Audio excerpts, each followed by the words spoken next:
This is from 12 Rules for Life. Jesus, I say that. You supercalifragilisticexpialidocious bitch!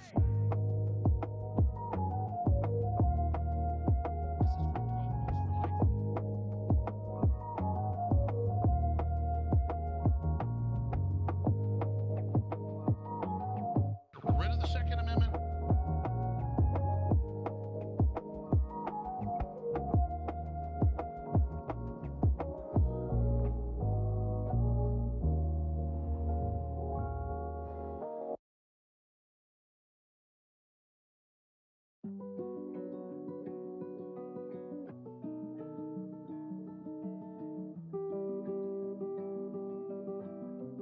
I see that you know your judo well.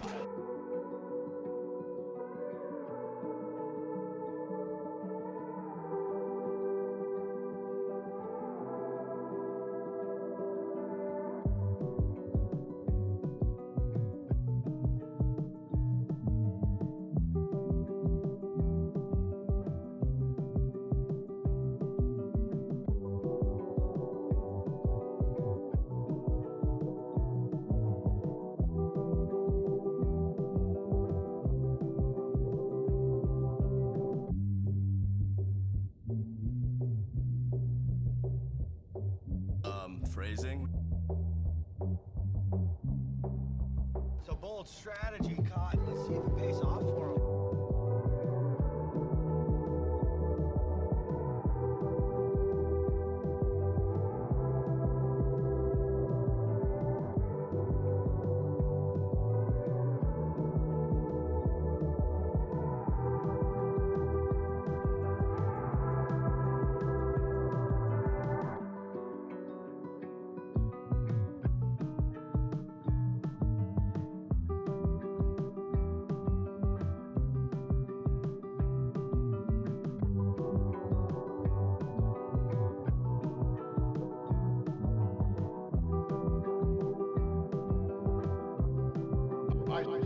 I see that you know your judo well.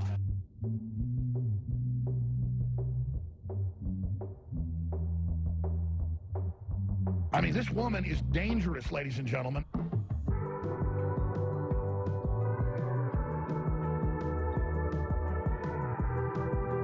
Don't be creepy. Don't be creepy.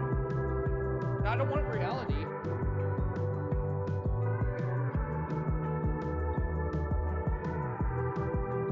In the Ice Age, how much taxes did people pay?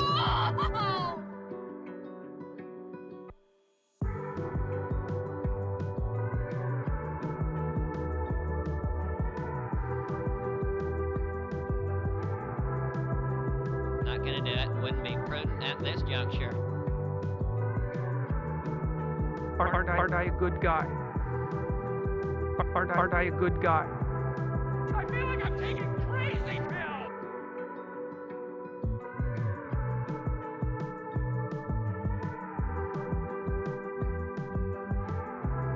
Phrasing.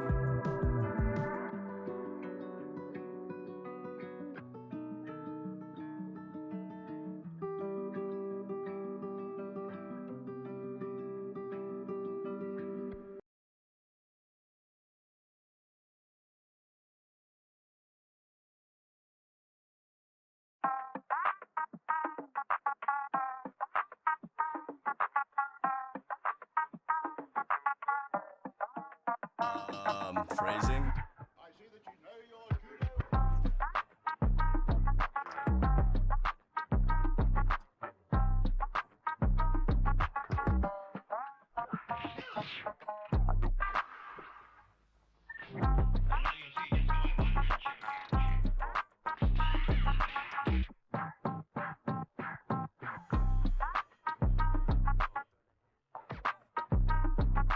There's no point in you betraying your future self to gratify your present self. It's a stupid game. Mm-hmm. Mm-hmm. Mm-hmm.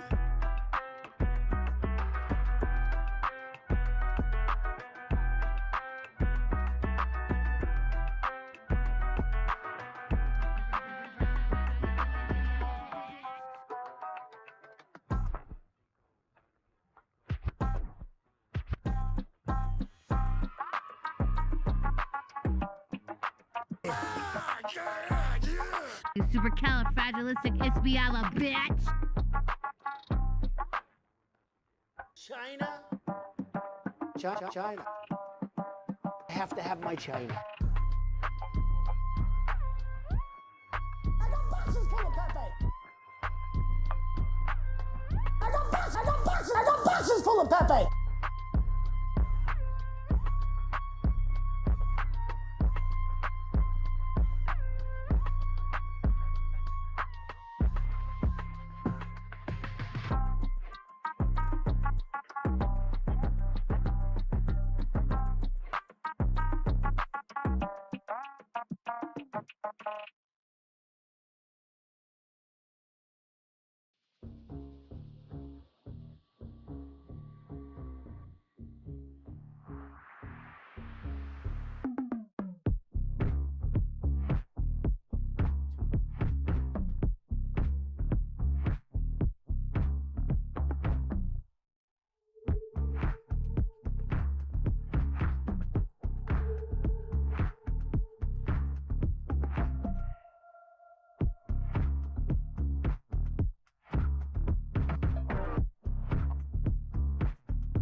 Follow the rich white man.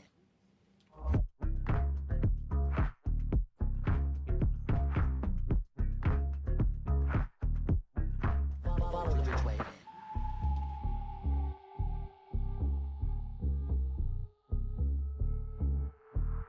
Get rid of the Second Amendment.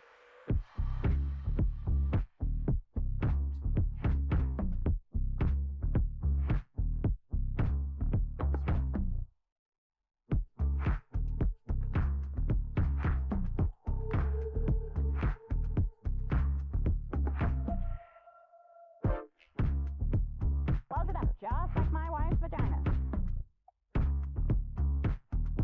It's science. It's science. Illegal. I did everything right and they indicted me.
Well, it's fantastic to see you folks once again.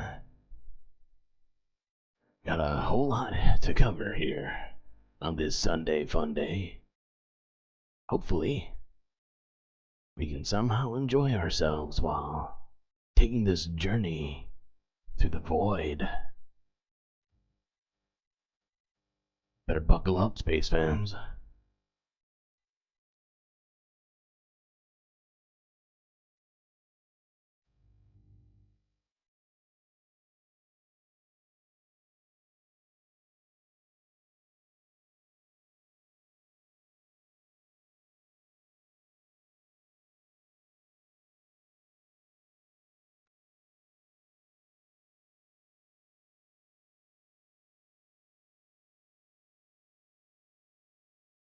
I see that you know your judo well.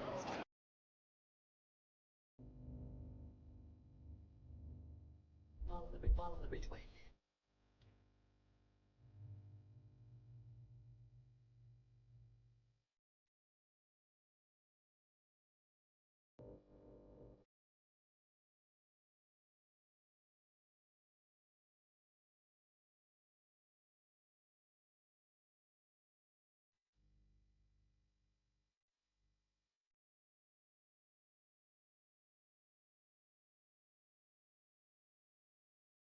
Alright, chat. Well, let's get started.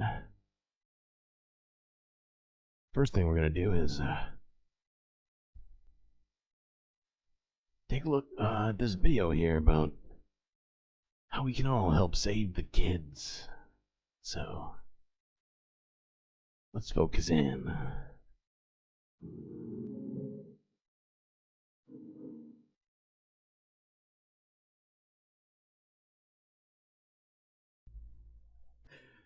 Okay. Just hopefully a way to add a little bit of levity and humor to the beginning of this here Sunday Funday. Okay, on to the actual, very disturbing news and others.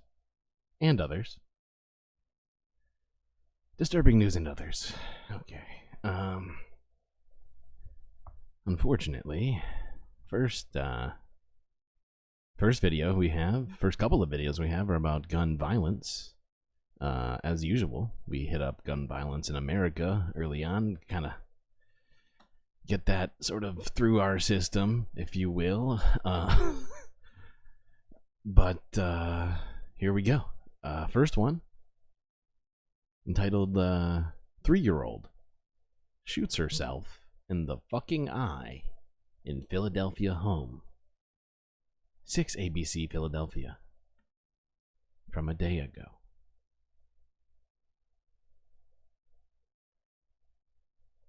Story in Action News tonight is a youngster in critical condition after being shot inside a home in Germantown. Action News reporter Leland Pinder joins us live at the scene on the 500 block of East Shelton Avenue with details tonight. Leland. Walter, very disturbing here. Police sources tell us the young girl found her father's unsecured weapon and then shot herself in the face. Take a look at this video from the scene earlier today. You see crime scene detectives Rid of the walking Second Amendment in and out of that home on East Shelton Avenue. They were called there about 1:15 for a report of a child shot, and we now know the 3-year-old girl had a single gunshot wound to the right eye. The child was taken to Einstein Medical Center in a personal vehicle, but then flown to St. Christopher's Hospital for Children. At last check, she was listed in extremely critical condition. Extremely fucking critical, people. I'm gonna point this out to you in case somehow you aren't aware, but that's not good. It's the opposite of good, actually. It means that she is fighting for her life right now because she found a gun. Once again, need Alex Jones. Rid of the Second Amendment. Thank you.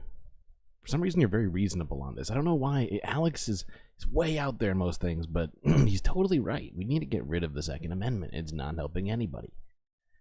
Okay. Next video from 2 hours ago. 6 ABC Philadelphia once again.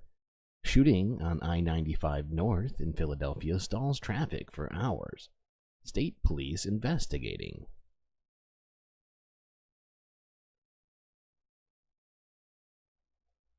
Big story in Action News is a violent scene on I-95. Gunfire right there on that major highway near the Walt Whitman Bridge forced authorities to shut down the northbound lanes for several hours this afternoon. Action News reporter Charles Watson is following the story. He joins us live in South Philadelphia with what we know. Charles. Yeah, hey, good evening, Walter. I took a ride down 95 about a half an hour ago. Unfortunately for drivers, the stretch of 95 between exits 19 and 20 are back reopened after police shut down the northbound lanes to investigate that shooting incident. Now, according to Pennsylvania State Police, the shooting happened around 1 o'clock this afternoon along the stretch of highway between exits 19, the Walt Whitman Bridge, and exit 20 near Washington Avenue. State Police have yet to release the details of their investigation, but you can see here in this video caught on the action cam a silver Funday with severe damage to its front end and windshield, like someone was also struck by the vehicle. This as someone's shoe sits nearby on the roadway. Police also focusing a lot of their attention on this gray Cadillac SUV that sat on the roadway wrapped up in crime scene tape, although at this point it's unclear what its involvement is, if any. This was a headache certainly for drivers. The incident slowed down traffic on... Okay.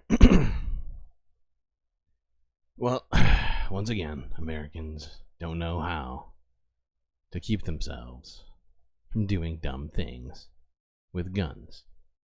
And it's causing problems, from children to being shot to slightly less problematic things of traffic inconveniences and perhaps a few elevated heart rates. At least that's what I think. I didn't think I heard anybody got injured, unless somebody wants to correct me. Listen to that twice. If I missed it two times, I got some real problems. Anyway, let's move it forward here.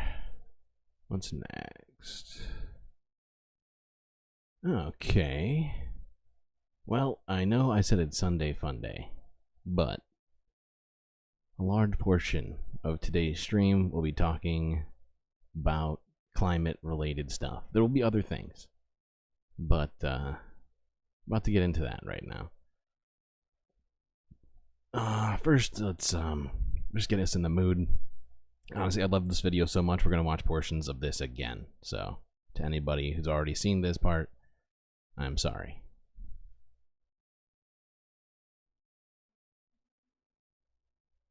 Cool you down. It's 42 degrees across Uttar Pradesh in India. A prolonged heat wave bakes the cities and their surrounding landscape throughout the region. The scorching air is inescapable as blackouts roll through cities, rendering air conditioning useless. The elders are the first to go. And as the days stretch on under the oppressive humidity and heat, the young start to fall with them. Hyperthermia and lack of sleep brings a slow death as people flock to bodies of water to cool off. But even the promise of water on skin is dashed by the heat. The lake is now just a large hot tub, no longer providing that cool escape. Tens of millions die in the heat wave. As the present breaks off into a million strands of potential futures, this is one such future we could face. One envisioned in the first chapter of Kim Stanley Robinson's speculative climate fiction book, The Ministry for the Future. Grappling with the potential pathways of climate change can be a daunting task, especially when scenarios like Stanley Robinson's loom on the horizon. But the path into the future isn't linear. That future doesn't have to come to pass. Millions of potentialities spread out as the years tick onward towards 20. What is that in Fahrenheit? What are you referring to? Oh, are you talking about the figure he said at the beginning about how hot it is? I think it's like 130 or something like that. Honestly, I don't. It's one of the figures that I should have memorized, like the conversions in my head. I have a bunch of other like metric to standard conversions memorized in my head, but for some reason, that one completely, I might even be able to tell you how to get Kelvin faster than Celsius. 100. Some of these threads contain within them multitudes of bright futures full of joy, healing, and deep connection with others in the natural world. These are the futures of solar punk, of eco-socialism, of imagery like this. But there are also darker threads on the fringes, on the other side of the spectrum of our response to climate change. Scenarios that are easy to ignore because they invoke too much dread, grief, and anxiety. Unfortunately, we cannot ignore them. Understanding the risks of worst-case climate change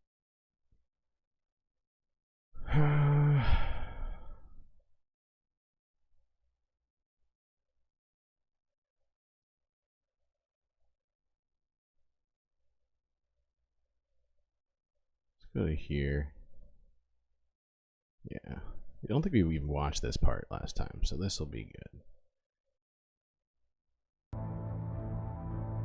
As David Wallace Wells writes in his widely read piece for New York Magazine, it is worse than you think. He wrote that in 2018. And after 6 years, Wallace Wells notes that climate outcomes are more promising, but the worst case warming scenarios still look as bad as ever. Even as more countries map out paths to net zero economies, the possibility that commitments fail, that fossil fuels continue to burn at ever-growing rates, and that capitalist production continues to run rampant still looms. The latest report from the Intergovernmental Panel on Climate Change models a pathway that if we continue on with fossil capitalist business as usual, temperatures could reach as high as 5.7 degrees Celsius of warming, with 4.4 degrees as the middle range. With each degree of warming, Disaster threats compile and cascade, potentially adding to even more warming, as we'll soon see. Indeed, there is still a lot of uncertainty around the extent of global temperature rise over the next century. The amount of warming depends both on how much and how quickly the world takes climate action in the coming decades, as well as how soon or if. Yeah, how quickly we decarbonize is fucking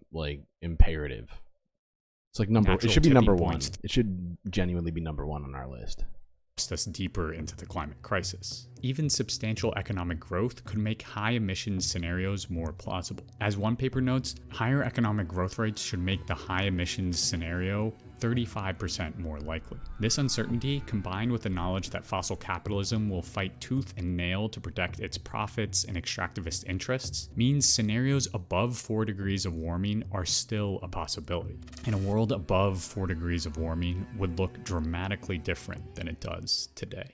To begin, we'll travel to the island nation of Vanuatu, an archipelago in the Pacific Ocean already battling rising seas caused by 1.2 degrees of warming. Since 1993, sea level... I think it's closer to like 110. I'm trying to do the math in my head right now.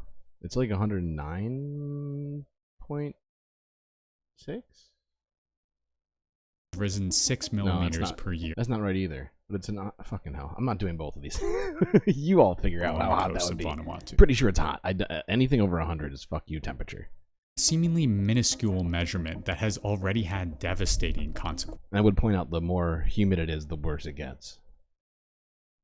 According to the New York Times, Vanuatu has already had to relocate 6 whole villages across 4 of its islands. And under a high emissions scenario, this damage will rapidly increase. Unfettered emissions and warming means more frequent Category 5 hurricanes like Cyclone Pam that hit the archipelago in 2015, destroying 17,000 buildings and displacing 65,000 people. The IPCC notes that the possibility of sea level rise of 2 meters by 2100 and in excess of 15 meters by 2300 under the very high greenhouse gas emission scenario cannot be excluded, an amount that would be the final nail in the coffin for large chunks of coastal towns across Vanuatu. Throughout the world, warming above 4 degrees means an accelerated pace of Arctic ice melting as well as the swelling of ocean water. If the worst case of 15 meters of sea level rise occurs, it would plunge vast swaths of countries like Bangladesh, which already experiences dangerous floods, wholly underwater. Even in imperial core cities like Amsterdam or New York City, low-lying land will become unlivable, forcing people to migrate to higher ground.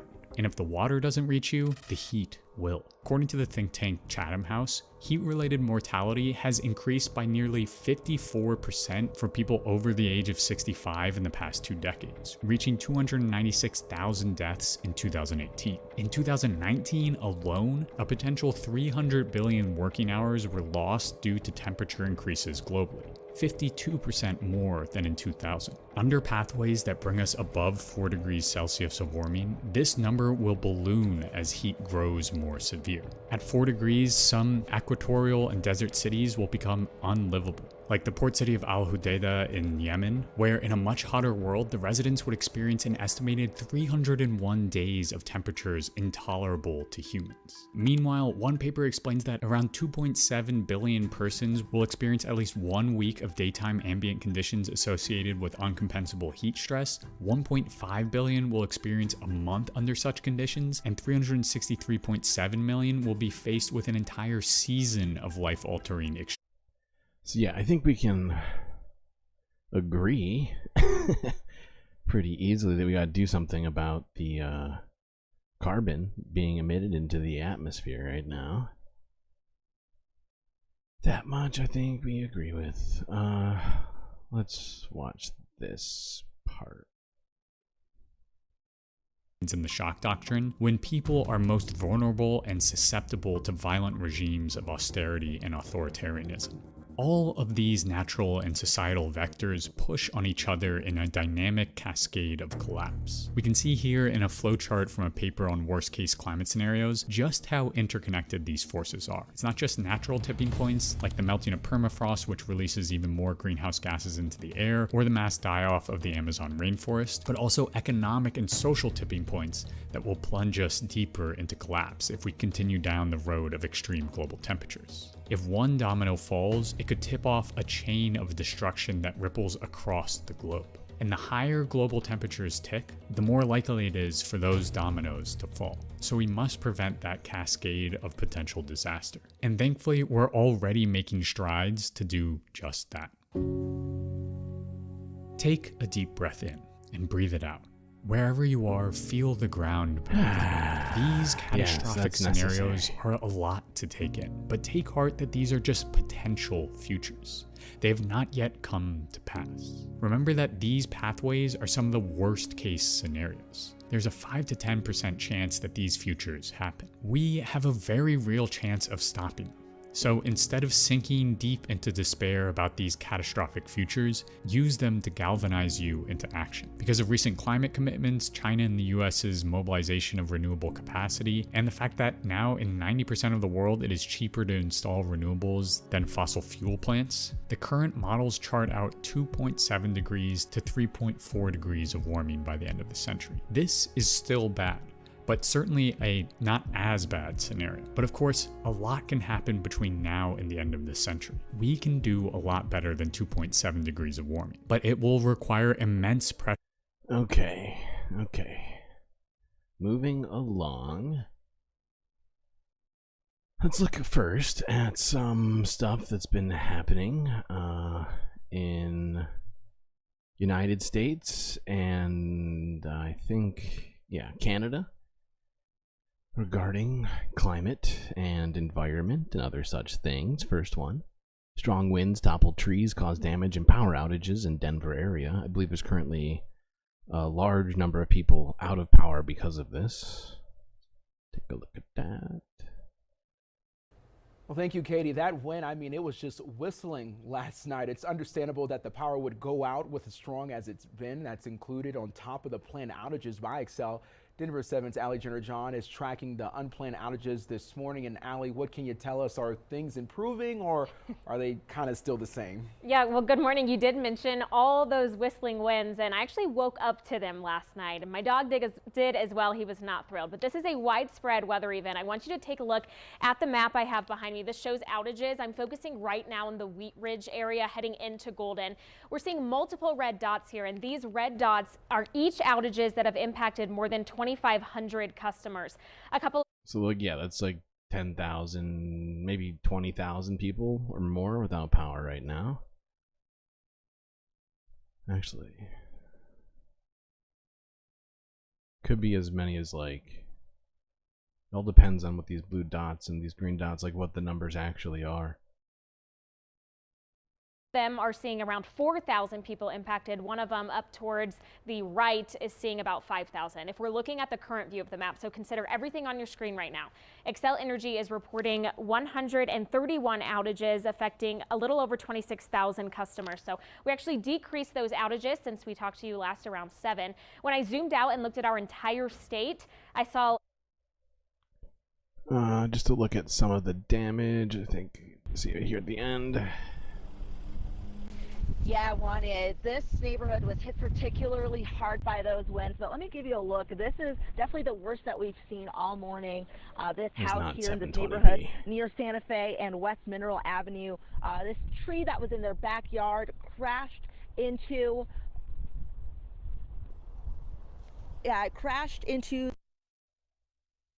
I forgot about this. Fuck this. It looks bad, okay? You can see it. We're moving on. Got other more important climate issues to deal with today,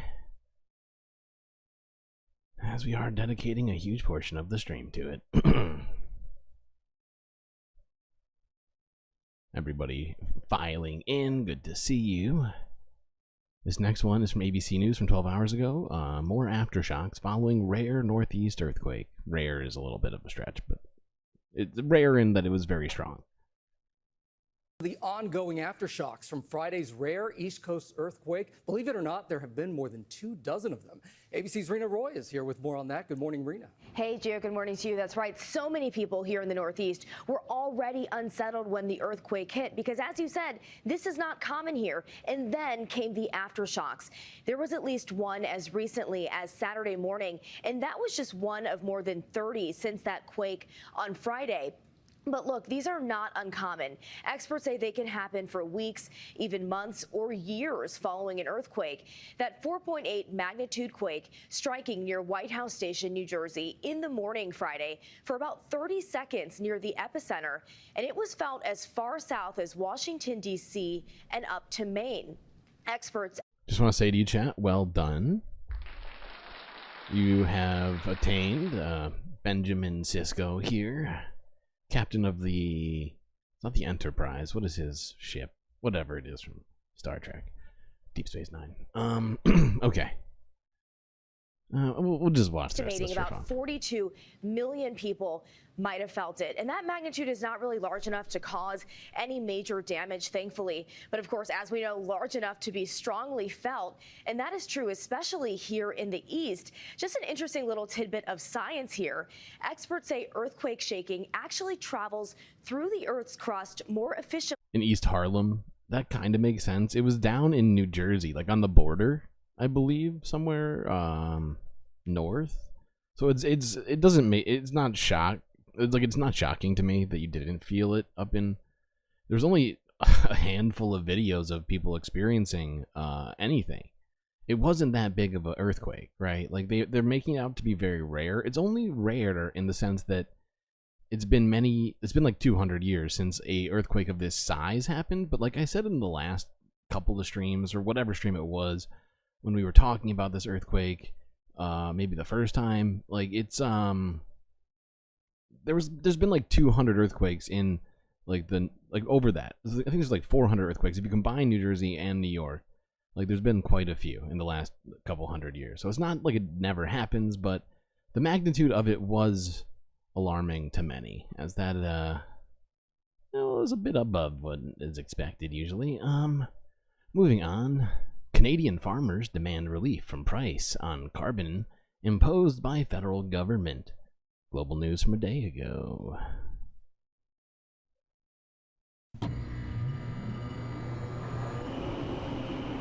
It's getting to the time of year where Roger Voggs fires up his farming equipment for the season. But the Manitoba farmer says running his propane-fueled grain dryer gets more costly each year due to the rising carbon tax. We're getting another truckload almost a day of propane, you know, so it and that pushed the propane price or the fuel price for the drying up about 20%. The federal carbon tax rose to $80 a ton this week, prompting pain at the pumps. It's just outrageous. I don't think taxing people is going to save the planet. And protests across the country. The intention is to stay until they end the carbon tax. Now, I think most of the people that are complaining about this carbon tax are completely just off base with reality. That's what it seems like to me. I've listened to a bunch of them now speak. I think the only people who might have a point are farmers, to be perfectly honest. It literally, and the thing is I don't think that farmers should get exempt from this unless they're going to use more renewable like technology and things to get power for their farms or do whatever they can to lower their carbon footprint otherwise, right? You know, you can't just be a climate denier and a farmer and just not pay the climate tax because you disagree with climate change, you know? It's fucking... And I feel like there's a bunch of those out there. And you know what I mean? Like, I really think you either make an effort or you pay that tax. I don't see how you should be excluded from it. While most Canadians will get a rebate to cover the cost, it's been at the center of political debate. Manitoba and Nova Scotia's premiers vowed to take up the Prime Minister's challenge to come up with a carbon tax alternative. We've got a very strong case. Granted, here's the thing. We need to stop lying to ourselves, right? Canada is... The thing about the Canadian situation, like many other nations out there who produce oil or gas, they are talking out of both sides of their mouths with this, and they need to essentially like do away with industries like tar sands, right?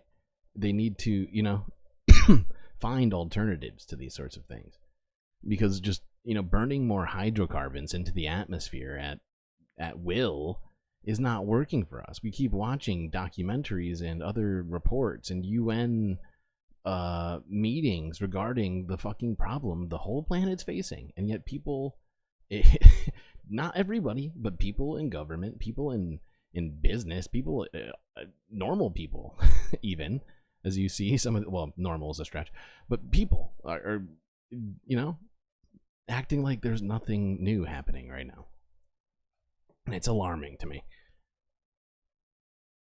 Okay, anyway. Oh, this is not... What? Oh, fuck it. We'll hit this just because I don't want to refresh this whole thing just to do it. Oh, but I gotta... Why do I suck? Never mind. We are gonna do this. Hold on, chat. I have to refresh some shit. Because I suck.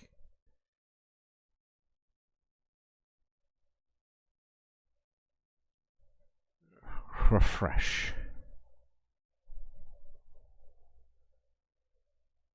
Let's all move to space. Okay. There's only so much space up here in space. Alright, and I point out it's a difficult life.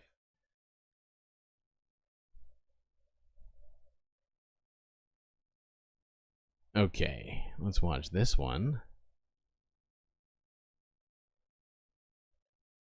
Which is sort of like a uplifting little mini piece, kinda, almost uplifting if you only live in California and specifically San Francisco.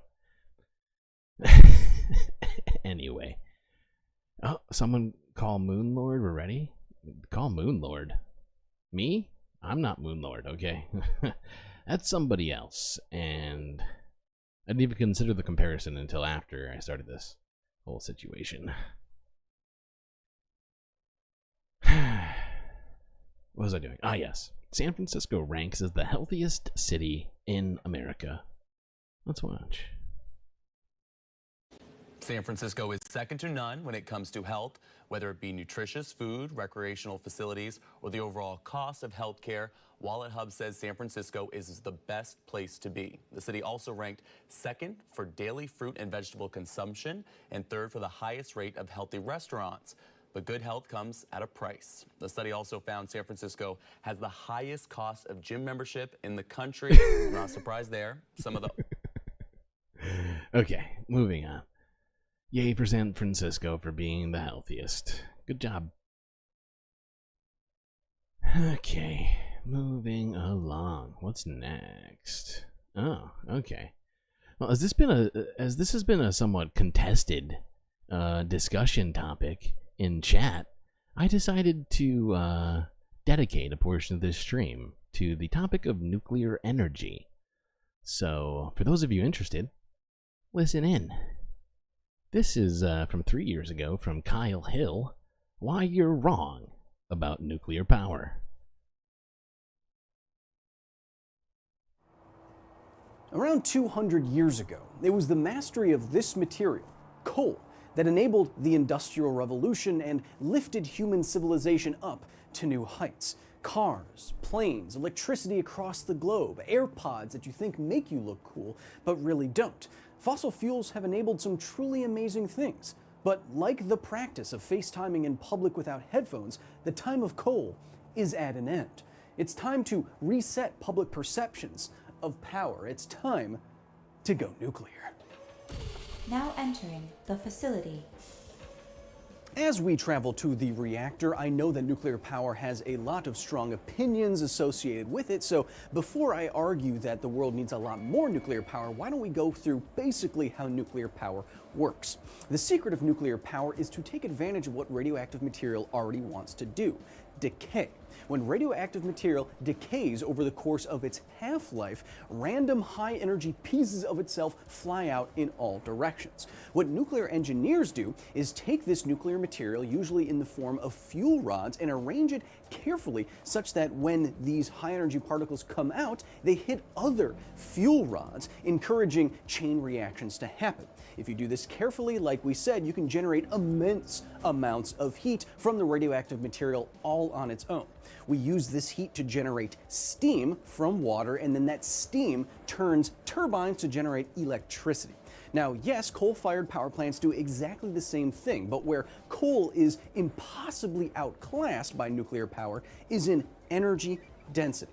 And yes, my hyperrail here is nuclear power. Hyperrail velocity at 67% above safe parameters. I may have made a few changes to the standard it's probably fine. Now, if you didn't quite understand what all that was, essentially, nuclear energy is just burning, like the way we get energy from nuclear sources is by getting atoms from what's it called? Was it uranium, right? To bounce off of each other in water between tubes where it's stored, causing the water to boil and release that that energy through steam, turning turbines, and therefore, creating energy by way of turning those turbines. So when you see all the stuff coming out of the stacks, it's not smoke. They're just, it's just water.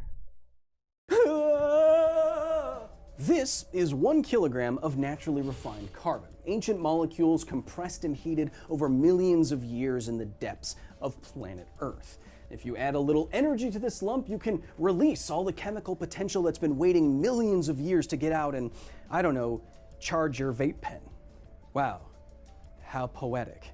Fossil fuel like this led the Industrial Revolution because it is so energy dense. Hey, Bernard Marx, if you got a problem with the video, you don't have to watch, okay? You don't have to watch and sit and chat, pouting, and, just kind of being a sourpuss and spitting on what is essentially one of the best ways for us to generate electricity without shooting carbon into the atmosphere. So if it bothers you, I'm sorry, but there's other chats in the world. For example, in just 1 kilogram, you might be able to release 25 million joules of chemical energy. This, on my other hand, is 1 kilogram of pure uranium-235. Let me ask you this question. How much coal do you think it would take to match the energy I could get out of this amount of uranium inside of a fission reactor? Well, spoiler alert, it's this much, over 1 million kilograms of coal just to equal what I can hold in my hand.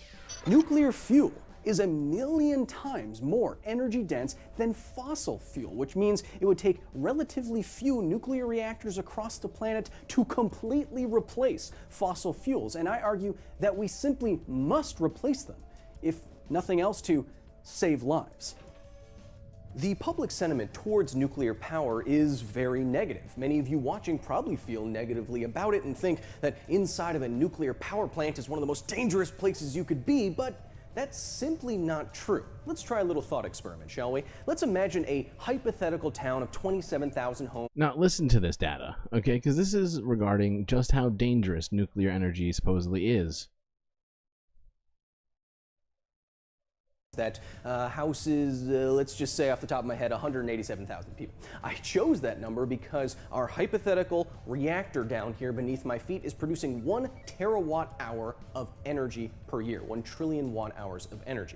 Now, I ask you, how many people per year in our hypothetical town will lose their lives as a direct result from pollution and accidents relating to different sources of energy? Well, if all this energy was coming from coal, we'd expect 25 people per year to lose their lives as a result of mining accidents, pollution, etc. If this was a natural gas town, that number drops to about 3 people per year as the safety goes up. Where's nuclear power, you might ask? Less than a single person per year. It would take years and years before we saw any real result or impact from this. So if you heard that, nuclear energy is much safer, according to the data, than any other source that we use to create electricity.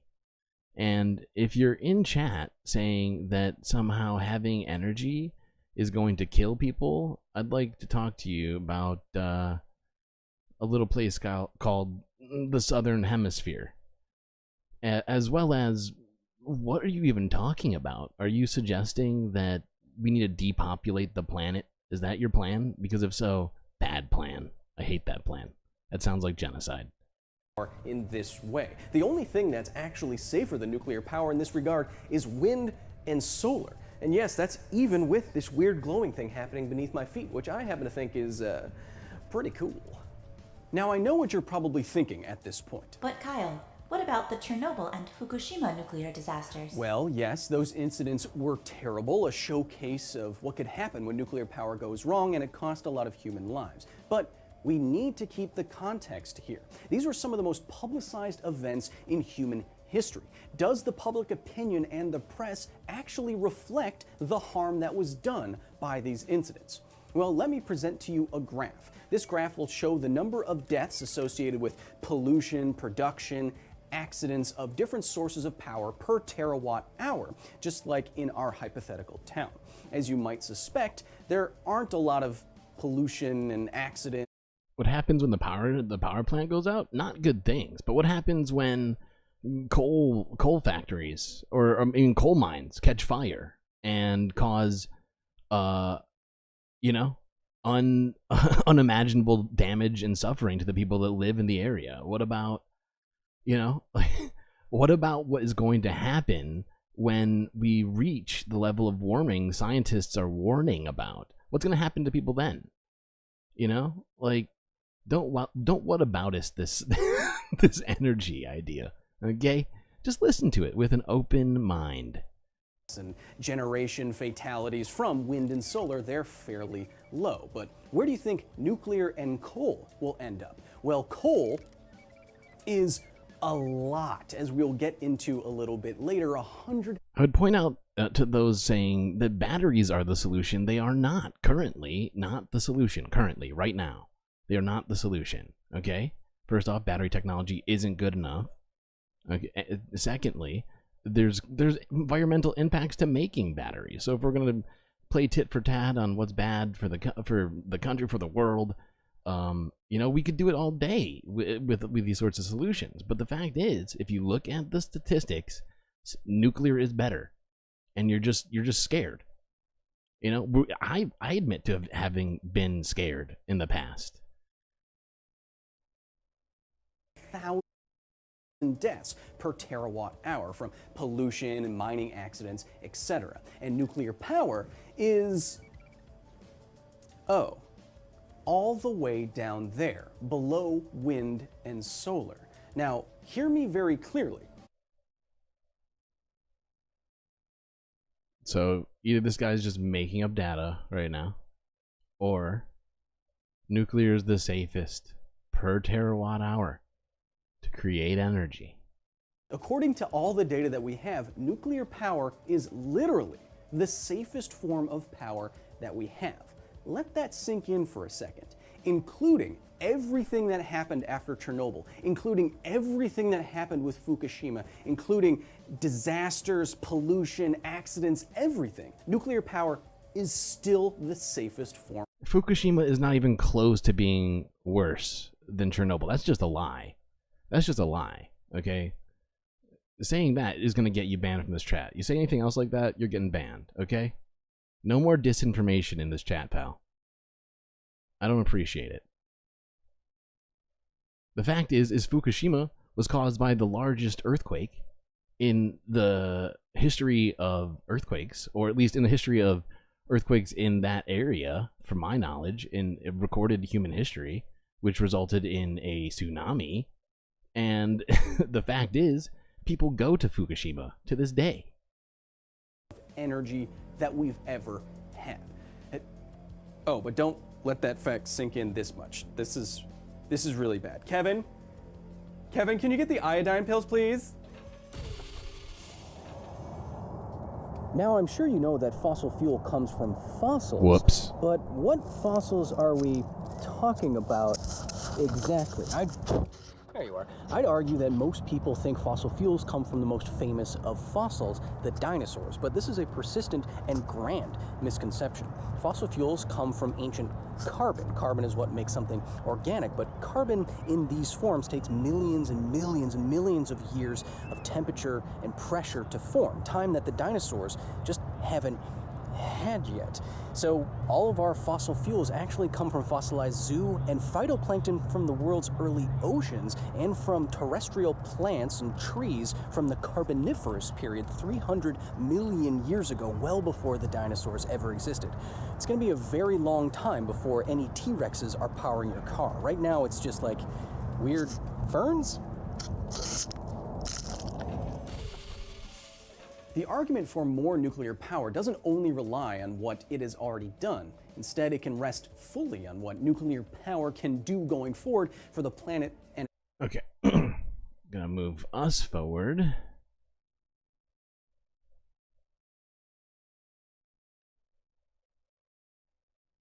All right. Let's continue to answer the question of why we should use nuclear power to avoid spitting massive amounts of hydrocarbons into the atmosphere. You know why? Because we solved nuclear waste decades ago. Here's another video from Kyle Hill from 2 years ago. Dear viewer, you've been conditioned. You've been tricked by years of television shows, movies, and video games into thinking that nuclear waste looks like this. Yellow barrels of bubbling, glowing green goo just ready to be toxic and transformative and spill into some nearby river and make giant insects and stuff. But like how commercials think that people actually sit in jackets and jeans in their own home, this depiction of nuclear waste couldn't be further from the truth. The reality of the situation is one of entirely plausible and safe management, nearly indestructible storage, and solutions that we've known about for literally decades. Today, let's see if we can't set the record straight, shall we? Kevin, clean up all this goo. I don't know what it is. Wear some gloves. Now entering the facility.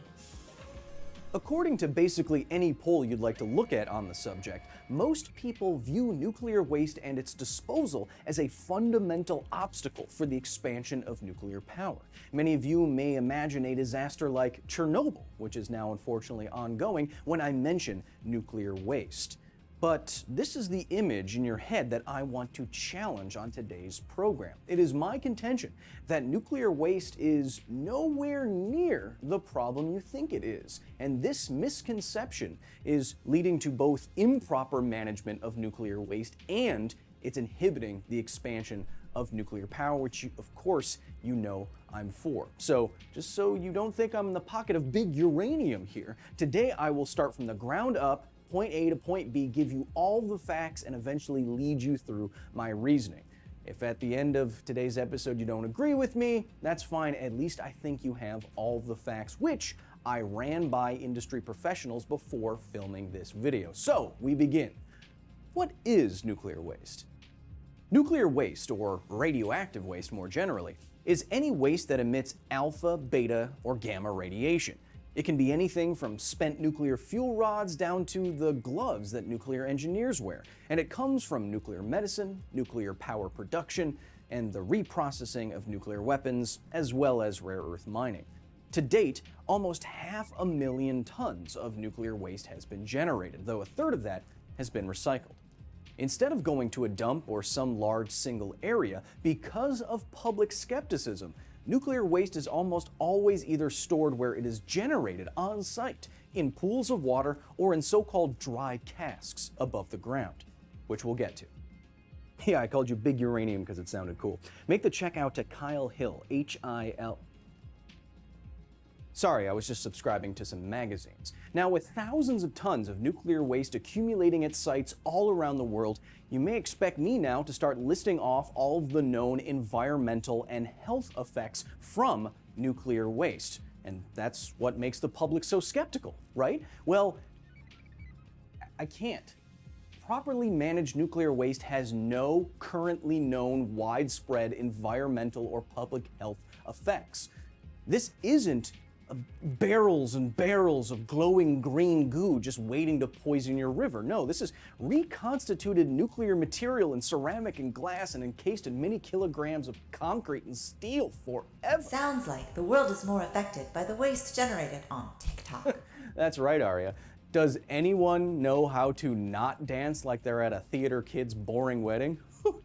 Sheesh! sheesh, what the world seems to have forgotten about or is just straight up ignoring is that the non-nuclear waste we are producing right now, every second, is so much worse. It's literally killing us right now.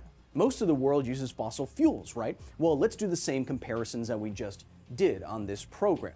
How much fossil fuel waste is produced? Well, every year in the US alone, coal plants put more ash into the sky by weight than 300 times all of the nuclear waste ever produced in every single way ever. That happens every year. Do the math, and an average coal plant in the US will put more ash into the air and the atmosphere every hour than a single nuclear plant will in its entire lifetime. Where does all this fossil fuel waste go? Well, look around. The trees, the topsoil, the atmosphere, your lungs. How does it affect people? 1 in 5 deaths can be attributed to the burning of inefficient fuels like gasoline and coal. And finally, have there been any large-scale health and environmental effects from proper management of fossil fuel waste? Well, yeah.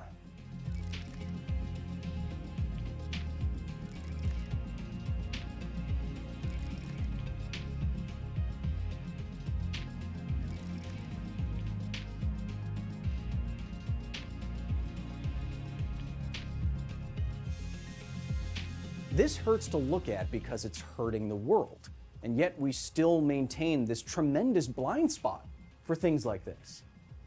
You remember this happening, right? It's true that radioactivity can be dangerous in a different kind of way, but even here, if you look into the numbers, just by nature of how coal is processed, it contains some amount of radioactive material. It comes from the ground just like everything else, and the average coal plant, through its ash, will put more radiation into the atmosphere than 100 times what a nuclear plant of the same size would. Look, I'm no expert here. I'm no scientist, but I think about radiation a lot. I do my research. I've been to Chernobyl myself. And I can tell you that I'd rather spend a week in Chernobyl, maybe not right now, than say a week in Beijing, when the air quality is literally so bad, it's worse than what the first responders at Ground Zero on 9/11 were breathing. Remember, this isn't worst case versus worst case. This is not Chernobyl versus Exxon. This is complicated reality versus complicated reality. And right now, the reality is that fossil fuel is the invisible scourge that people imagine nuclear waste to be.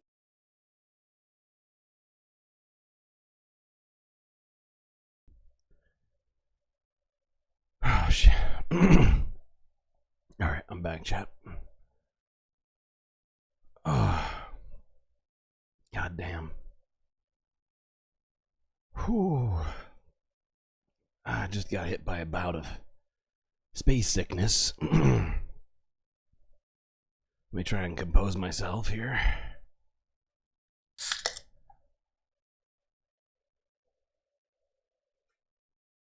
Okay.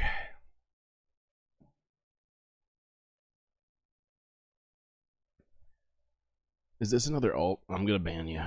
I'm gonna ban you, pal.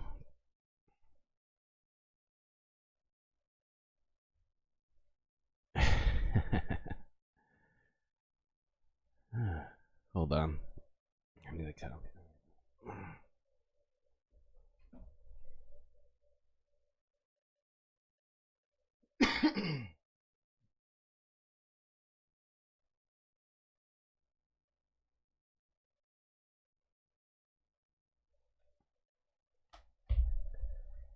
Well, that just confirmed a whole lot for me. Thank you.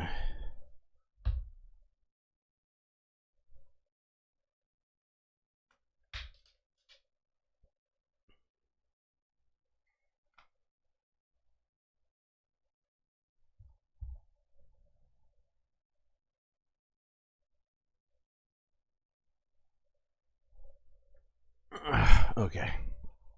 Bye-bye. Bye-bye, Arthur. Back to stream. Whew. Man, I was not expecting that. You blame 5G? Could be it.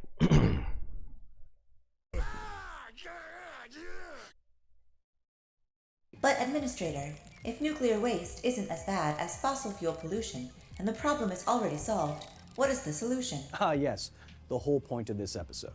And Arya, get Big Uranium back on the phone. I could use a new Lamborghini.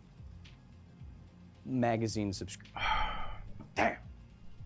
Nothing I've said so far actually demonstrates that nuclear waste isn't dangerous, just that it's less harmful than other forms of waste. So let's talk about how nuclear waste is actually managed.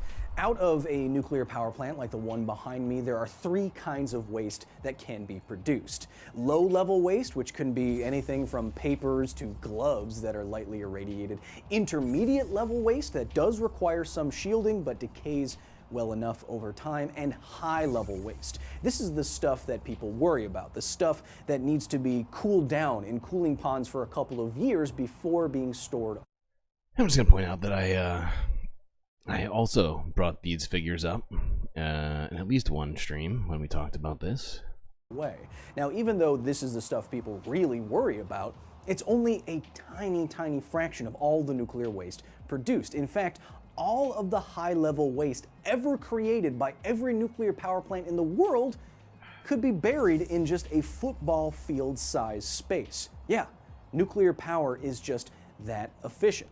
Am I okay? Yes, thank you, Snakes. I appreciate the question. I am fine. Just space sickness happens from time to time. All the pressures and weird gravities going on.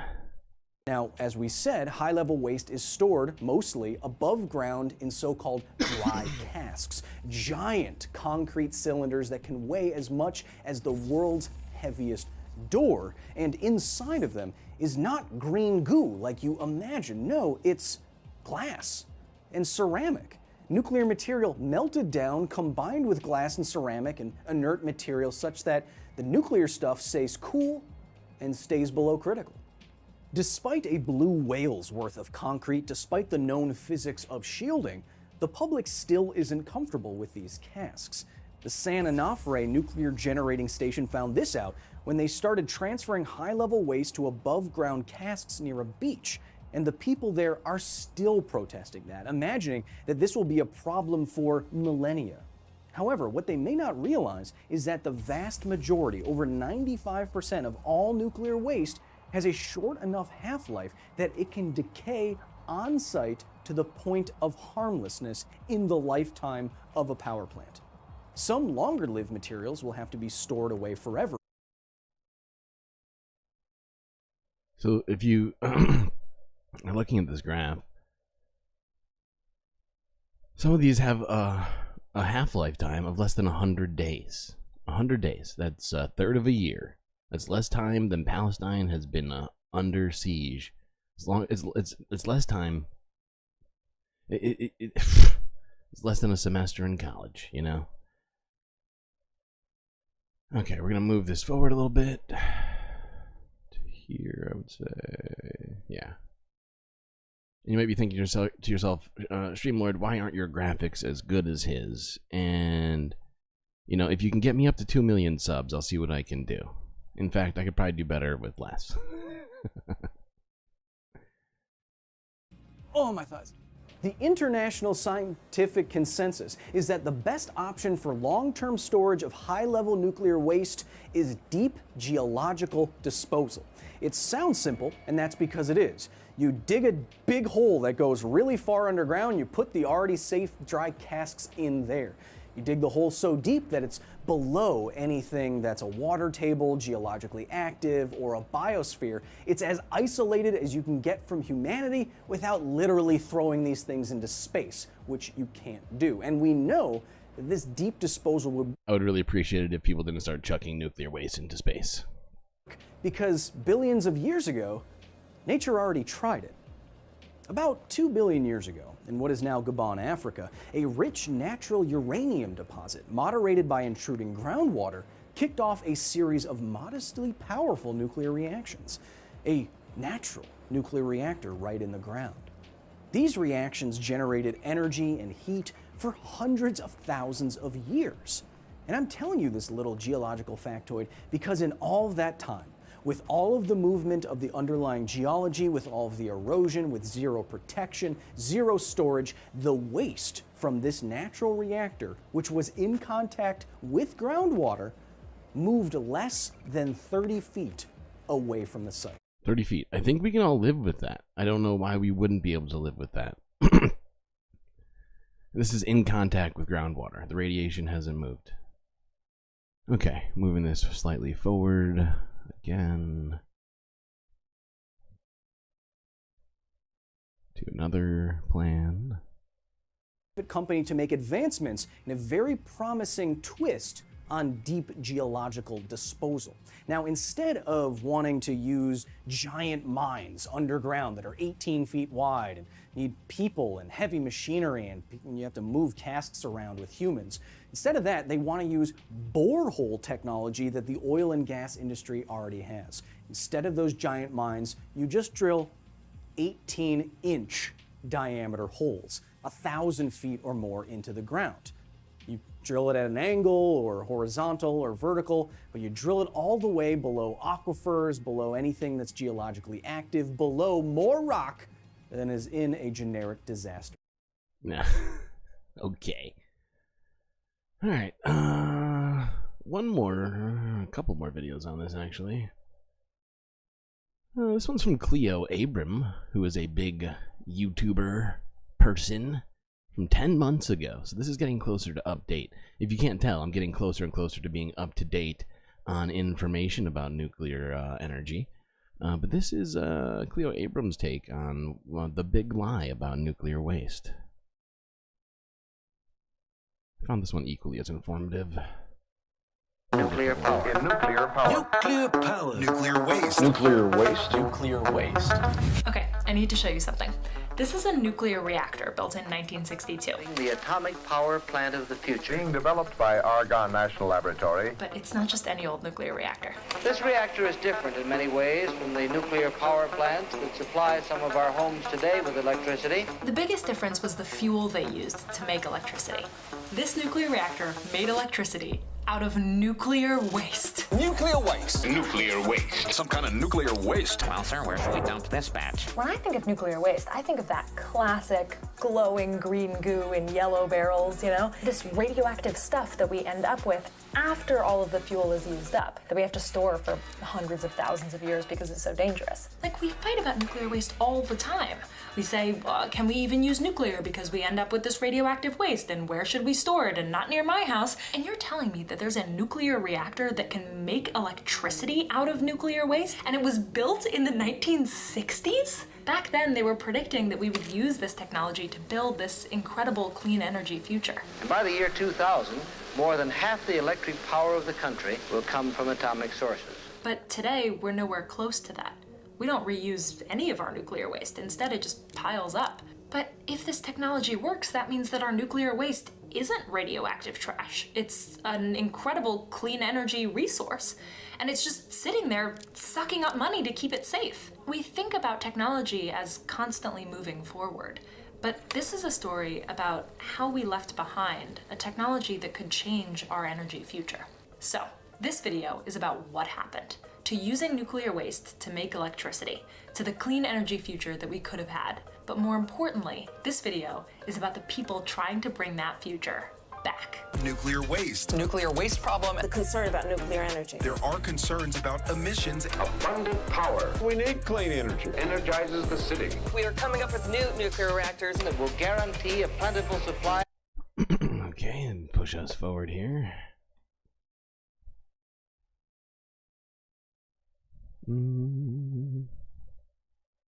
Let's start here. Seems like a good place. Tour. I'm sitting with them under this big tree, and one of them says something that just short circuits my brain. So we're actually working with Argonne closely on how to recycle existing nuclear waste in the US. There's enough used fuel to power the country for the next 150 years. Wait, I'm sorry, what? There is... Yeah. Say what? Yeah, you heard her correctly. There's enough nuclear waste to power the country for 150 years without emitting basically, at least in comparison to our current system, any hydrocarbons into the atmosphere. Wait, I'm sorry, what? There is enough used fuel in the country, in the US alone, to generate power for the country for the next 150 years. There's enough used fuel, meaning nuclear waste, in the US to power the country for 150 years. Like, you can see me not believing her. I think it's some fake math. Like, maybe technically there's enough energy there, but like we could never really use it. We don't know how to do that. Whereas like when they say, you know, geothermal, you can power the earth for like thousands of years if we could get all of the energy out of the earth. It's like, yeah, we can't, we don't know how to do that. Do we know how to? Yeah, we just don't have the facility, commercial facility to do so, but the technology is there.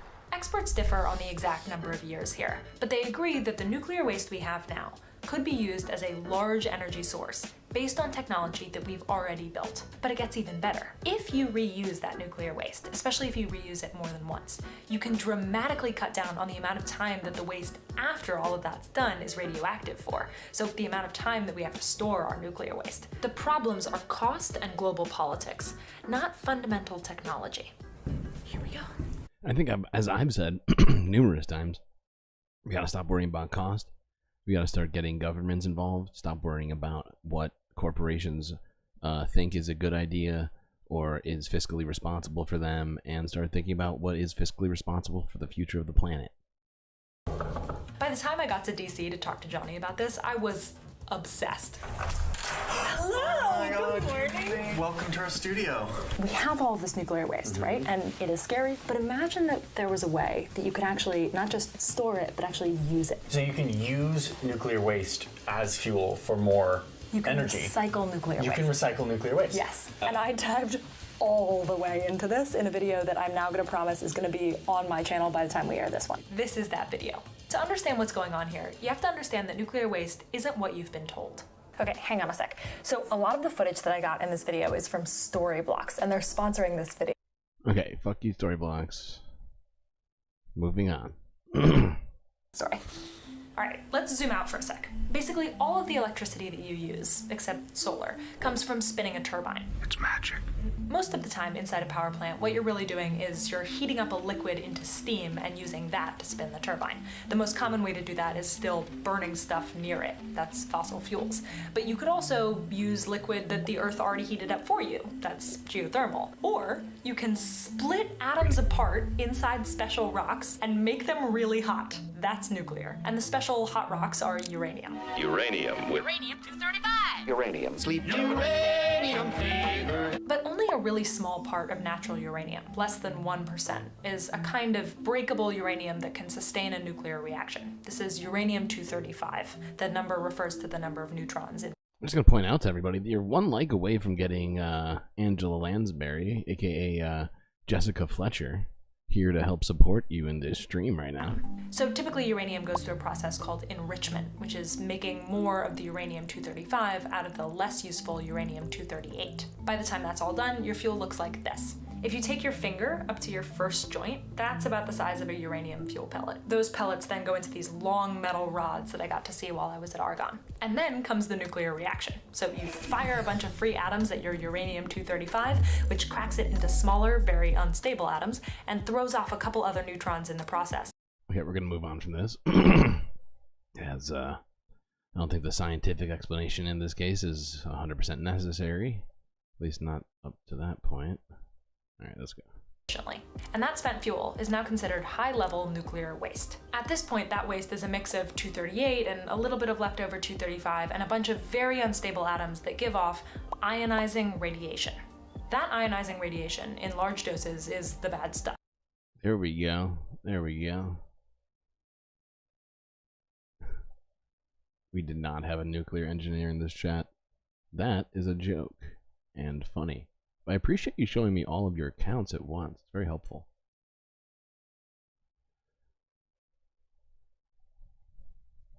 What was I doing? Oh, right. I wasn't doing that. Oh my goodness. I wasn't doing that. I was giving you Angela. I was giving you Jessica Fletcher. You just earned Jessica.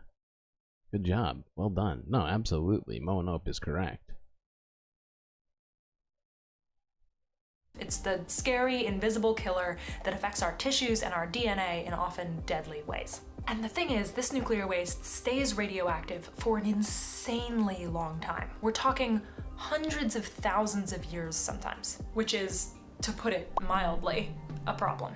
We've got to find better and safer ways to store nuclear waste. Waste that can remain radioactive for centuries, that remains a big problem. Right now, most nuclear waste in the United States is stored in dry casks that look like this to protect people from the radioactive material inside. Those dry casks are meant to last decades, but not hundreds of thousands of years, which is what we're talking about here. So we've been having this ongoing fight for decades about what to do with nuclear waste. There are options for long-term storage, and some countries are already doing that. Johnny and I got into the details in his video. But right now, in the US and in lots of other countries, there are a lot of dry casks full of nuclear waste just sitting there at nuclear power plants. So to summarize, we take uranium out of the ground, we use it once, and then we store it basically forever. This is the once-through fuel cycle that the US has today. Now listen to the analogy that they used in the 1960s to describe how stupid this fuel cycle would be. Would you say that using the 235 and not the rest is sort of like using the cream and throwing away the milk?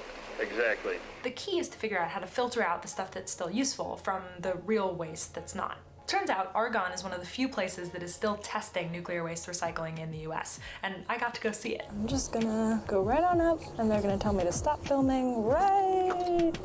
Okay. Cool. I think. Hold on.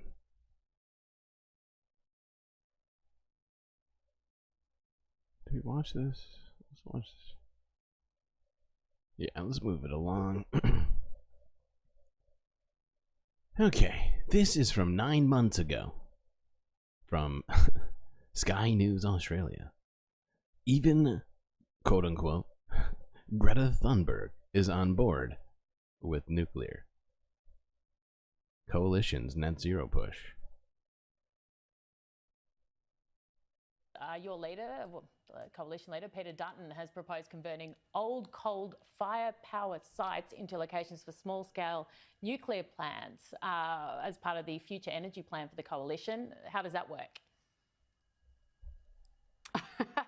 Well, with less emissions, Erin, and I think, you know, as one of the G20 nations, one of the, I think, couple that doesn't actually have nuclear power at its sort of to be able to avail itself of, to maintain our standard of living that we enjoy in this great country without a zero emission nuclear energy source just won't be sustainable. And even Greta Thunberg is actually on board. What we're Okay, and this is true. We will see in a couple moments. But first we're going to watch a piece of this video from Reason TV, the political sabotage of nuclear power. An atomic energy power plant has already proved feasible. The future... It was the first step in a nuclear nightmare. It was 4 o'clock in the morning. There was a mechanical failure, then a human failure. Throughout the day, chaos and confusion reigned as monitors tried to determine exactly how much radiation was released. And questions clouded the atmosphere like atomic particles. Please stay indoors with your windows closed. There were no casualties, and there was no lingering environmental damage, but the incident spooked the nation. From a publicity standpoint, the timing was disastrous. 3 Mile Island occurred while the China Syndrome, a fictional account of safety cover-ups at a nuclear plant, was still in theaters, featuring Jane Fonda, Jack Lemmon, and Michael Douglas. It will start with a tremor in a nuclear power plant. Where it will end will depend on 3 people. The closer they get, the more threatening it becomes. After 3 Mile Island, what was considered to be the best interest of the public was just reducing risk as low as possible. And all of it resulted in a huge volume of regulations that anybody that wanted to build a new reactor had to know. It made the learning curve much steeper to even attempt to innovate. Adam Stein is the director of the Nuclear Energy Innovation Program at the Breakthrough Institute. The number one lesson of the 3 Mile Island incident was that we needed to revise emergency preparedness regulations, which did happen, and it was appropriate to do so. The biggest problem with what happened at 3 Mile Island was they didn't know what to do in the event of an incident. We still... Some people need a hobby, Aaron? Oh. This guy said something in chat that has made me aware of some details he may not be aware of. And I know what his hobby is. It's this. Are working in that area. But at that time, we just weren't prepared. The second result was you had a full meltdown of a reactor, and there was no severe impacts to the public. Even though nobody was killed by 3 Mile Island's meltdown, the pace of nuclear reactor construction tapered off, including a 20-year spell in which no new nuclear reactors were built. My view is that these supposedly environmentalist groups formed in the 1970s that are not primarily pro-environment, they're really primarily anti-nuclear. The writer Eric Dawson is the co-founder of Nuclear New York, a group fighting to protect the industry on the grounds that nuclear is, quote, the most scalable, reliable, efficient, land-conserving, material-sparing, zero-emission source of energy ever created. He says that Hold on. I just want to look at that again. Zero-emission source of energy. This is all the things that we talk about wanting, and yet some people are just completely averse to talking about it. And I just, it completely, it shocks me, honestly. And some of this information I wasn't even aware of, and it's just, is this not everything we want? Scalable, reliable, efficient, land conserving, material sparing, and zero emission source of energy? Are there some scary things about it? Yeah. But you know what else is scary? Literally 2 billion people having to leave the coasts because of global warming, because of flooding, because of whatever else, right?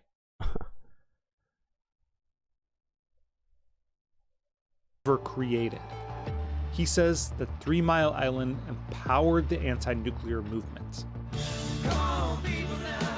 That same year, about 200,000 anti-nuclear activists crowded into New York City's Battery Park City, capping off a week-long concert featuring Pete Seeger, Jackson Browne, and Bonnie Raitt, which raised awareness and funding for the anti-nuclear movement.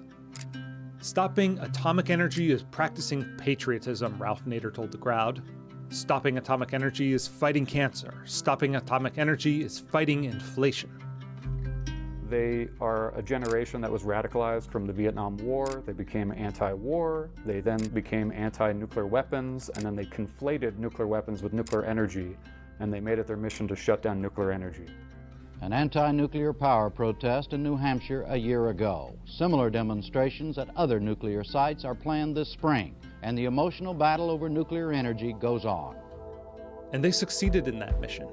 Environmentalists, in effect, may have crippled the only truly viable form of clean energy. The federal government makes permitting arduous. Many states severely restrict new plant construction and force operational ones to shut down prematurely. A striking recent example was the shutdown of Indian Point Energy Center, New York State's largest nuclear plant.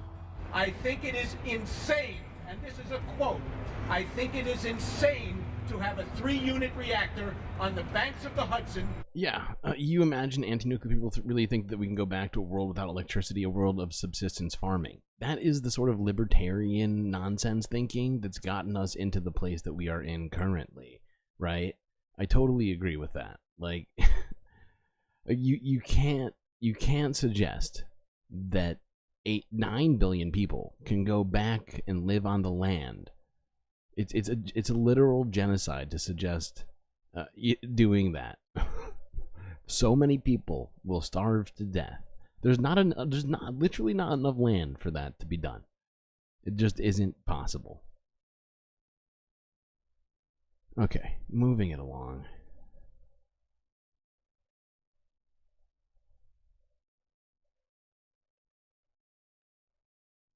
Okay, this is let's see. So let's watch the rest of this piece here. Joining me is regular Thursday guest, Barnaby Joyce, the Nationals frontbencher and former Deputy Prime Minister. Barnaby Joyce, it's great to see you. Look, it does seem crazy. You know, we've got record deposits of uranium, but we ban ourselves from using for energy. We have huge deposits of coal, but we're gradually banning that for our energy as well. We have huge deposits of gas, but we're restricting development of that, again, for our energy. I mean, what has happened to this country? Oh, and why didn't the coalition do something about it when you were in power? Oh, well, it's a cult. We have a climate cult. That means there's no logic to it. It's just an unquestioning belief system. And this belief system comes at the expense. I mean, obviously, we're going to have swindle factories, wind farms, swindle factories, and solar factories and transmission lines. And that's something I've never supported. I've always said that you just don't shut down energy supplies unless you've got another energy supply that's better and cheaper than the one you're shutting down. And we don't. We don't have one. And of course, uranium, this perverse position we're in uranium, where in some states, you've got to know in other states they actually ban you mining it as well, even though even Greta Thunberg wants to use it. Greta Thunberg's a mad righty as far as Chris Bowen is concerned, a crazy right-wing bigot is Greta Thunberg compared to Mr. Bowen. But you can't, in other states, you can dig it up, that's moral. You can semi-process. Anyway, I'm just going to continue to harp on this point. If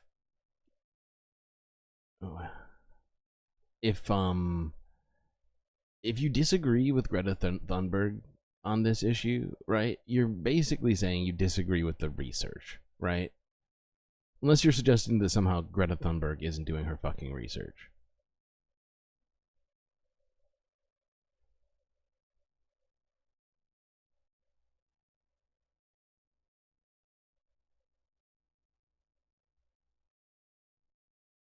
Let's see, what is next on this list? Well, let's watch this part of this piece. Could it be time for Australia to shift its attitude on nuclear power? I'm not gonna watch the whole thing. I'm gonna start moving us along to some other shit. We've travelled a long way and a lot of miles. Auntie Sue Hazeldine is on a cross-country mission. Nothing about nuclear. Honestly, you know what? The answer is yes. We're gonna move it on because we've looked at nuclear energy now for how long? An hour. Over the amount of time I was expecting to spend on it, partly because I was hit by that bout of space sickness suddenly. But let's look at this from a day ago. And by the way, the video we were about to watch was from 3 days ago, where Australia is genuinely considering shifting its attitude on nuclear power. Let's go to this BBC News article from a day ago, where more than 150 are rescued after floods in Sydney, Australia.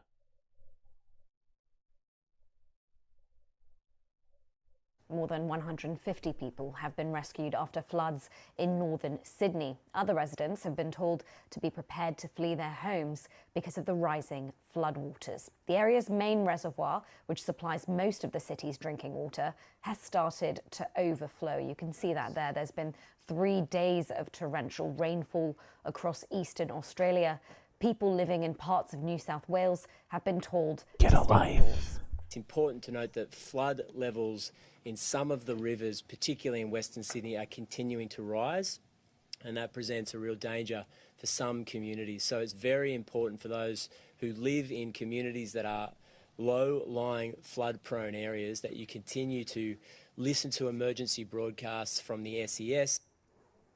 Well, let's speak to our Sydney correspondent, Phil Mercer. Phil, where do things stand right now? Well, at the moment, we know that there are 2 deaths that have been associated with these wild days of weather here in eastern Australia. On Thursday, a 71-year-old man was found in floodwaters near Brisbane in the state of Queensland.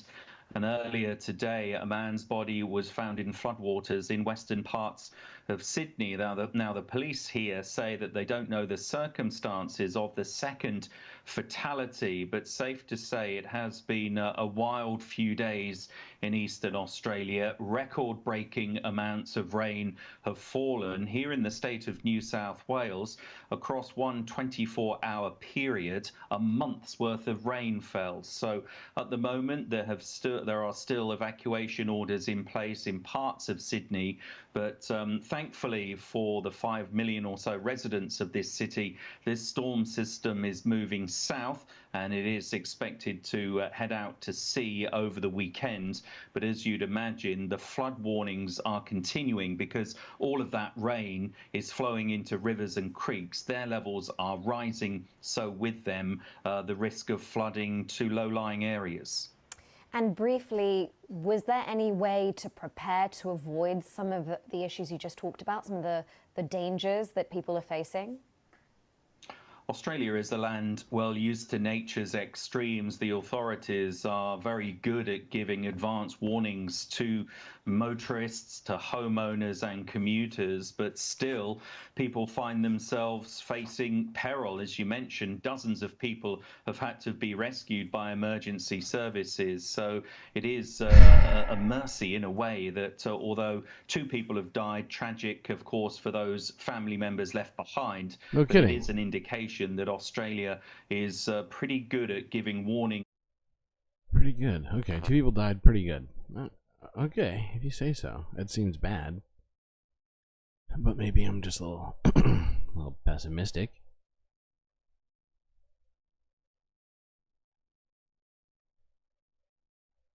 Ooh, fun fact. That's more people than the number of people that die from the lifespan of a nuclear reactor. So remember that one. Moving on. Let's check this one out. I thought this was kind of cool. I can't even remember if I got the right footage in here. I was moving fast when I was doing this list. But this is from a day ago. Associated Press. Mount Etna in Italy blows spectacular smoke rings into the sky. Oh, wait, no, wait, wrong video. Well, it's western areas. One left before we go to that one. This is from Channel 4. More than 100 flights canceled as Storm Kathleen barrels into UK with, sorry, not 100, with 70-mile-per-hour winds, which is still very high. The UK, which are being most affected by this storm. As you said, the Met Office has issued a yellow weather warning which covers Northern Ireland and much of the west coast of Britain, including here in Porthcawl, where we're expecting winds of around 40 miles an hour over the next few hours, which is moderate compared with some other places, particularly in Scotland, where a wind gust of nearly 100 miles an hour was recorded today in the Highlands. There are 33 flood warnings in place in Scotland currently. Rail services have been disrupted and P&O ferries had to cancel all sailings between Kenryan in Scotland and Larne in Northern Ireland earlier. And in Northern Ireland, it's had an impact, very high winds there too. Roads closed, some roads closed due to fallen trees and flooding. As for air travel, it's now... I saw that last message. I will show renewables and nuclear at the same time, because we can't do it all with one thing. You know, we can't just rely on one thing. We have to be doing whatever we can to make humanity more sustainable. It's just a fact. 140 flights have been cancelled at airports across the UK, including at Belfast City Airport, where Aer Lingus cancelled all of its flights. EasyJet did the same in and out of the Isle of Man. Andy, the Republic of Ireland is also experiencing some of the worst of Storm Kathleen. Some major travel disruption there, and more than 30,000 homes, notably, without power. And if all of us have been feeling a little bit warmer today, then that's the southerly wind which this storm has brought in. It's nearly 21 degrees in Suffolk today, the hottest temperature of the year so far. It's a little bit cooler here in Porthcawl. Okay, now moving on to that video. What was it? Ah, yes, Mount Etna.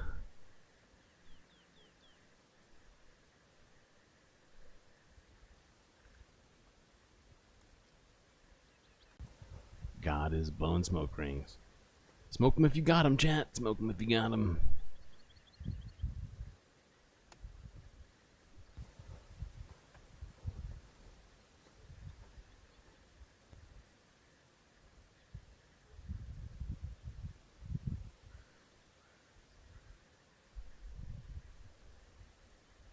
I just think it's really fucking cool. I don't know about you. I mean, it's clearly, like, it's not a true eruption in you know, the normal sense. It's more of like an off-gassing, I think, technically, as at least for now. Could obviously change over the coming hours and days, weeks. But, it's just super cool, I thought. Even if it is a volcano, maybe a little scary. I believe in you, chat. You're brave. You look into the doom every day. Or nearly every day. Some of you. What's next? Okay, this is regarding another flood in a different place.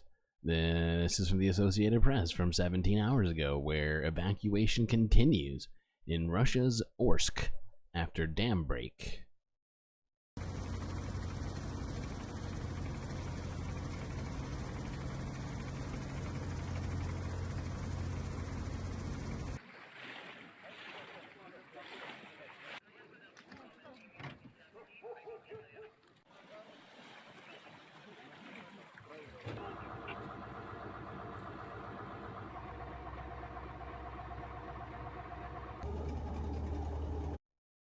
Will Yellowstone erupt soon? Yeah, soon in Earth sense, probably in the next 100,000 years.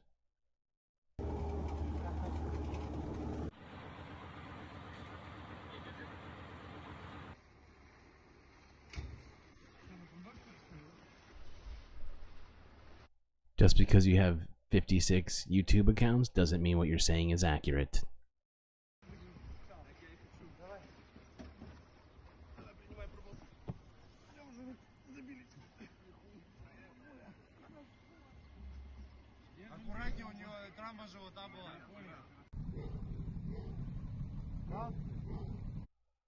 Cool. Okay. And by cool, I mean shitty. I think I said cool because I'm knee-jerk still upset at Russia, but Russian people don't deserve this. Vladimir Putin deserves it, but not the Russian people. But yeah, that's unfortunate. And let's just look at a little bit more footage from this. This is from Guardian News. People carrying other people and animals through the floods. The dam in the city of Orsk burst because of rising water levels in the Ural River.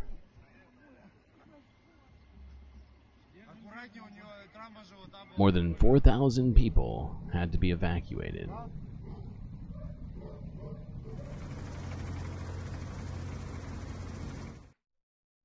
Okay, moving on.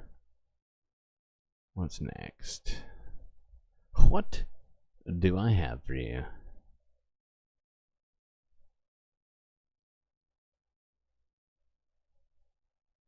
Do you know what I think? I think you're all great. What? Yes, they saved the dog. I too was happy to see that, honestly. I don't know what it is about, like, dogs and cats, like those sorts of, like, pets and whatnot, but they didn't ask to be here.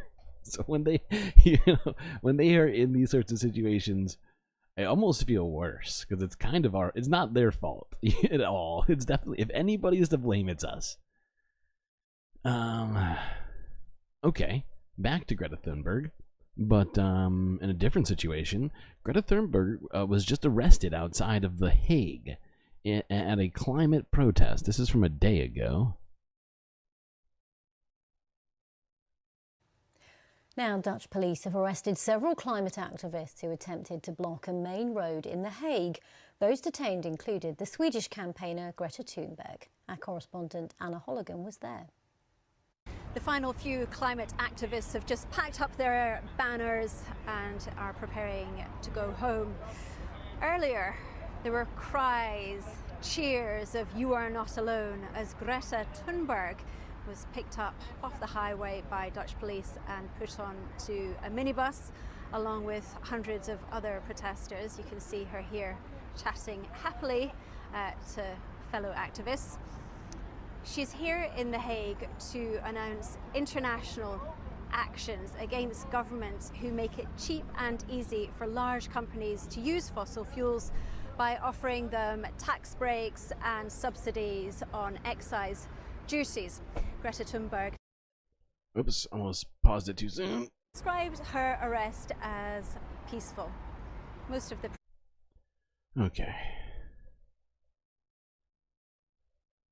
This is footage from the protest where when she was arrested, I believe, from the AP.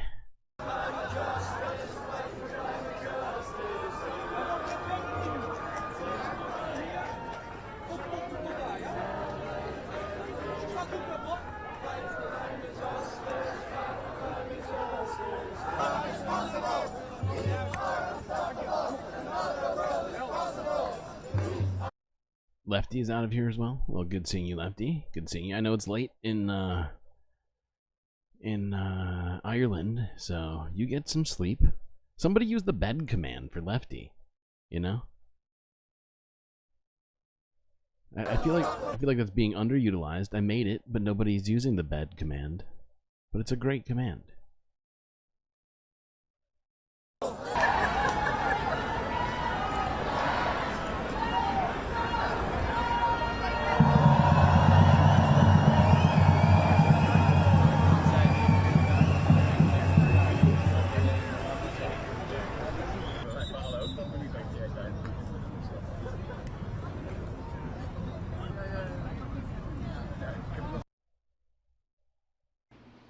The planned demolition of this destroyed multi-story was stopped. Okay. Where are we at right now? We're an hour and 45 in. Yeah, from there to there. Honestly, not bad. We've been making decent progress. Better progress than I thought. And I've got like 60 videos today. It's Sunday Funday, so this is going to be a long stream, most likely, or at least to some degree a longer stream, depending on how fast we can get through the rest of this. See, all right. This is unfortunate. Global news from a day ago. Update on Taiwan. Earthquake. Aftershocks continue. Death toll rises to 13. The planned demolition of this destroyed multi-story was stopped on Saturday, as strong aftershocks continue to rattle the Taiwanese city of Hualien following a 7.4 magnitude earthquake on Wednesday. The red Uranus building, now a symbol of the island's worst earthquake in 25 years, is leaning ever more precariously with every tremor, making demolition work dangerous. Earthquake still continuously coming, every 10 minutes, 20 minutes. So this morning, 4 o'clock, I think you also feel it. That's a strong one, okay? It's keep going, I don't know when it's gonna stop. So I think it's not safe. 70-year-old Adam Yu is one of 150 residents in Hualien now forced to stay at shelters after the earthquake damaged over 200 buildings in what is Taiwan's largest and worst affected county. More than 400 people remain trapped, with most stranded at a national park after landslides in the rural region sent boulders barreling down mountains, cutting off access by road. This is a time of our vulnerability. This is the time when our people are in pain. Taiwan's ambassador to Canada telling Global News that 13 are now confirmed dead in the quake, with more than 1,000 injured. But it's the missing that are the main concern. We still have 6 missing. These are the people not able to be contacted, and we are worried about their situation. We are still making our effort to find them. Taiwan has rejected China's help with rebuilding efforts, with the ambassador calling the offer nothing more than lip service. the offer from China to help. Okay, I think we have a good picture of what's going on currently in Taiwan still with this earthquake. They are struggling and doing their best to to deal with buildings at 45 degrees. Just in the middle of city streets.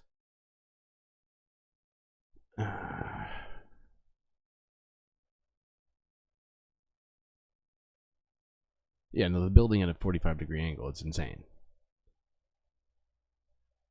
Do we watch this?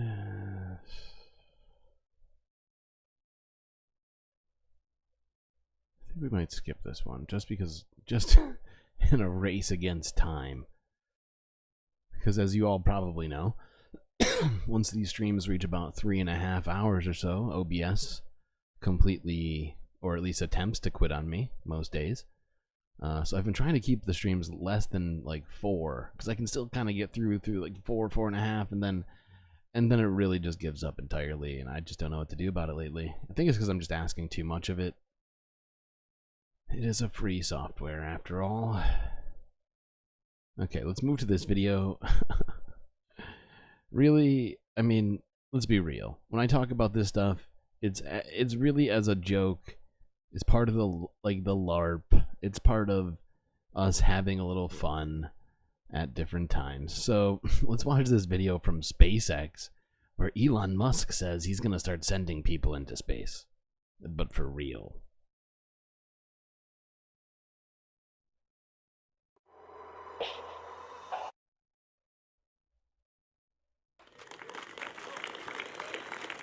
What I'm going to go through tonight is the overall sort of path to science, making life multiplanetary. We're doing a lot of good things at SpaceX. I mean, Starlink is incredible. Falcon 9 is the primary launch vehicle for Earth. And I'll sort of wax esoteric here for a minute. When you think about the question of where are the aliens, this is like the Fermi paradox. Where are the aliens? Now, ultimately, I think we want to build a moon base Alpha, and have a permanently occupied base on the moon. But after 3, it looks like it's missing a bunch of parts. Elon wants to set up a fucking base for himself on the moon, and he can go fuck himself. You want to know why? Because this is it. This, yeah, it's this. You supercalifragilisticexpialidocious bitch. Exactly. But yeah, he wants us to become multiplanetary. My opinion is we figure out this planet first, and then we work on that. I know, as a man in space, you're probably thinking that seems strange, Streamlord. Why? Well, because I think Earth is much better than Mars. Just quantifiably better. Same thing for the moon. Okay, what's next? Could we have babies in space? Oh, this is a serious question, chat. This is from a day ago. BBC News.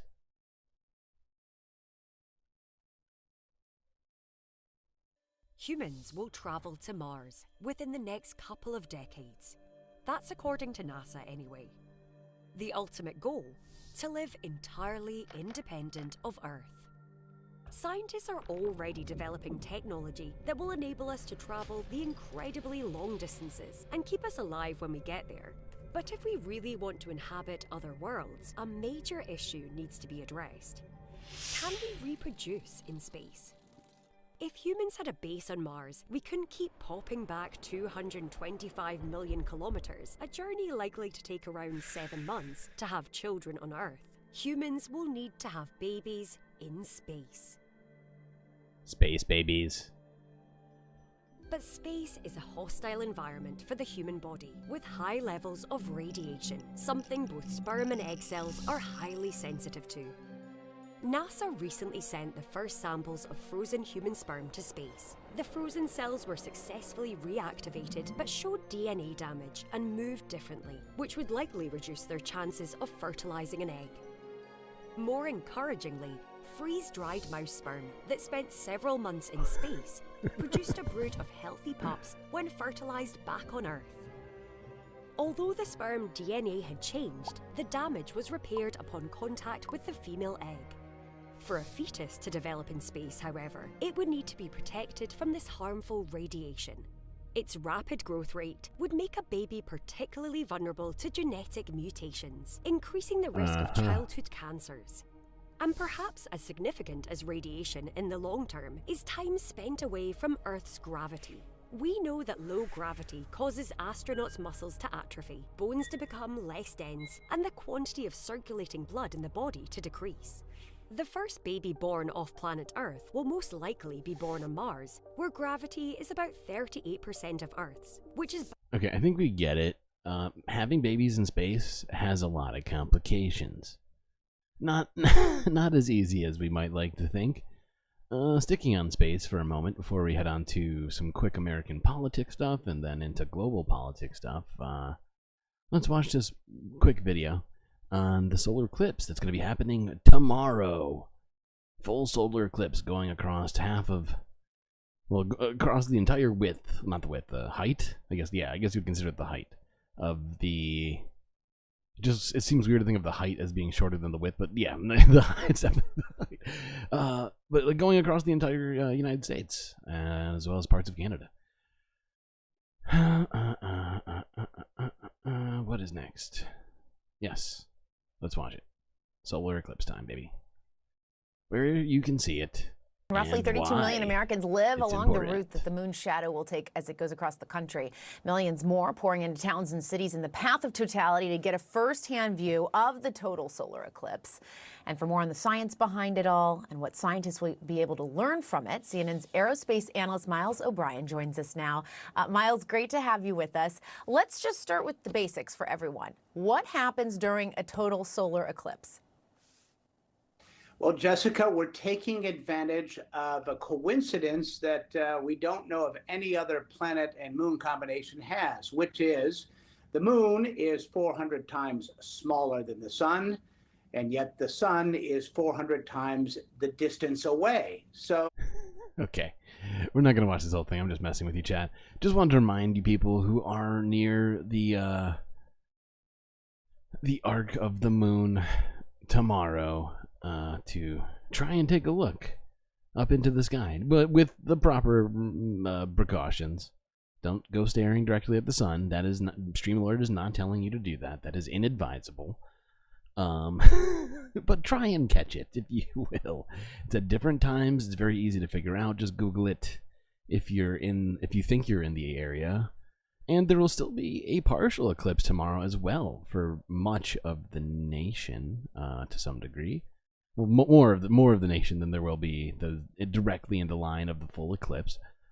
For even more fun, get ready, chat. Hold on to your seats.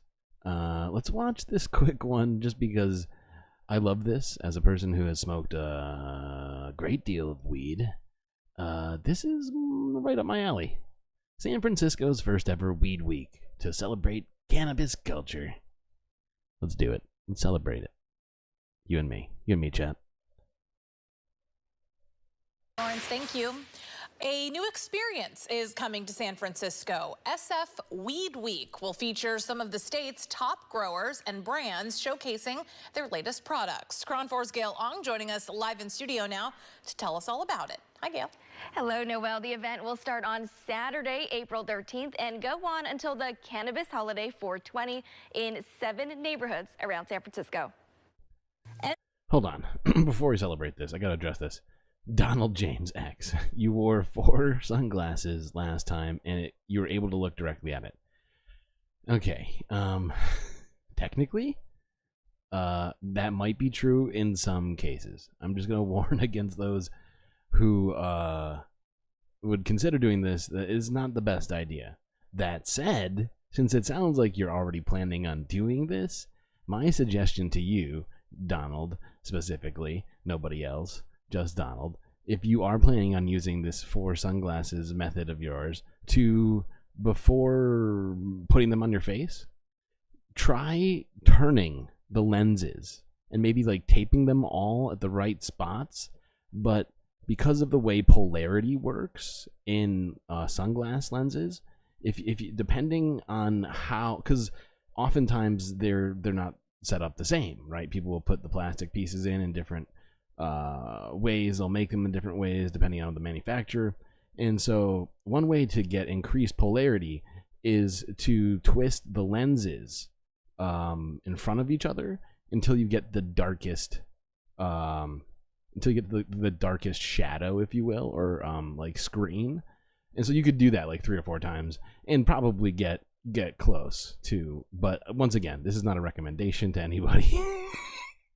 But if you are gonna do something insane like putting 4 sunglasses on your face, might as well do it to the best possible potential. Just gonna throw that out. Okay, back to the situation. Weed Week will feature 7 nights of 7 growers releasing new strains in 7 licensed lounges and dispensaries. David Downs is the founder. I also was inspired by Amoeba Records, which holds great in-store appearances for its musicians. I believe growers are our rock stars. I know. No, I believe that you literally wore 4 layers of glasses. I totally understand that. What I'm saying is that polarization is actually like it's like a hatching. It's impossible. Well, it's not impossible, but it's difficult, very difficult to perceive it with like the naked eye if you don't know what you're looking for. But there's like a cross hatching to it. So there's a hatching to it. So if you twist it so that it becomes a 90-degree cross hatch. Remember, I did actually go to school for engineering. I didn't get my degree because I'm a dropout, but I made it like 4 semesters. I almost said 5. That's wrong. 4 semesters.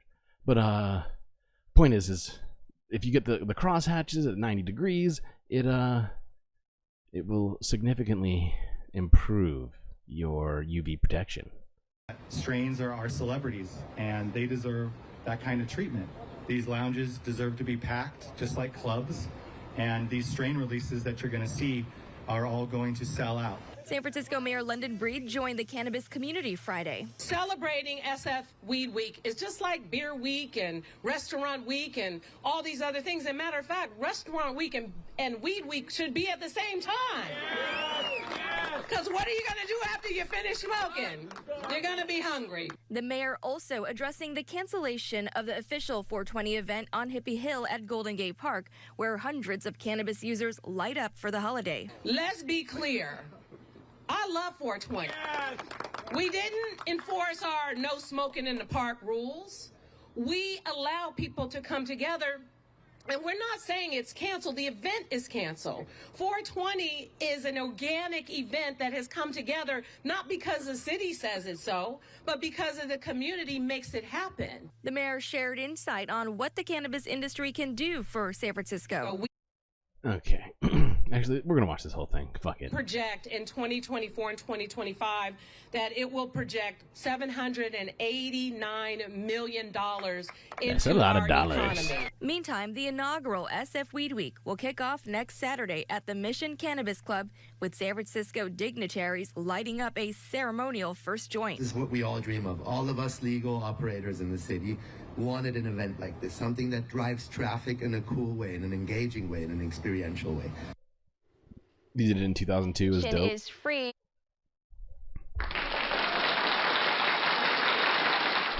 I assume that was a bun, so you're getting a clap.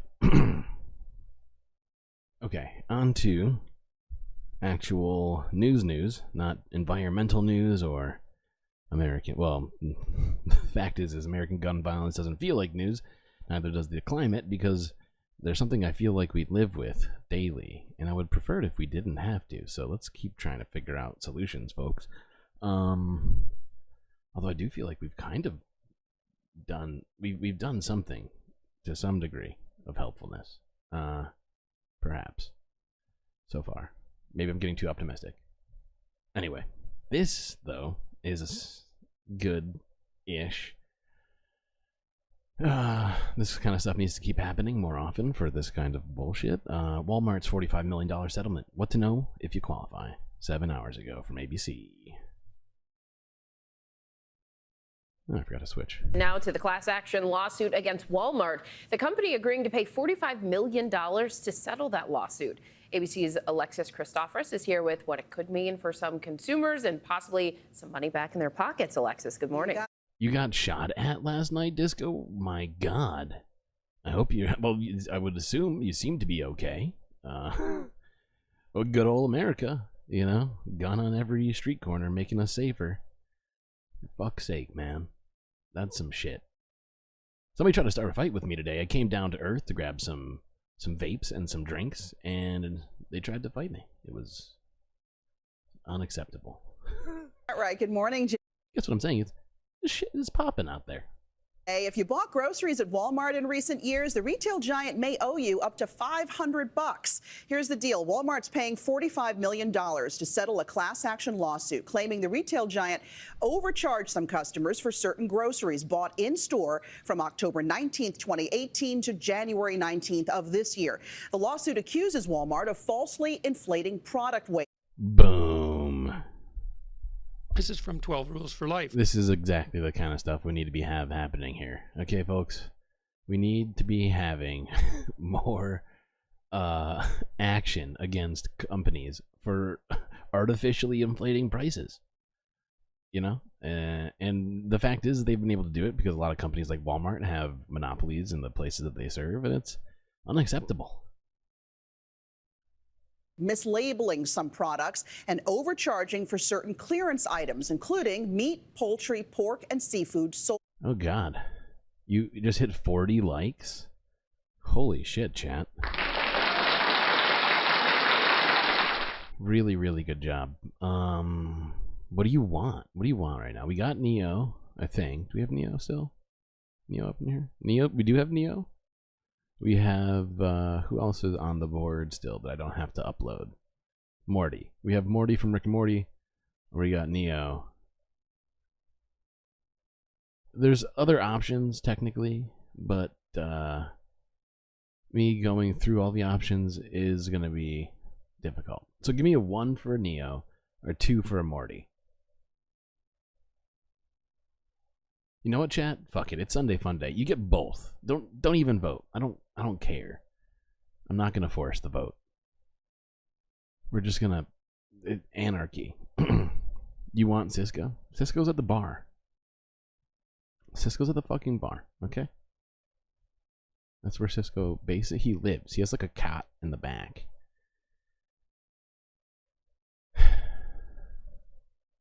Mr. Anderson. We've got some things to talk about, don't we? 3. 3 is not a vote. Either way, the vote's canceled. Canceled it. No democracy. Freedom. Morty and Neo.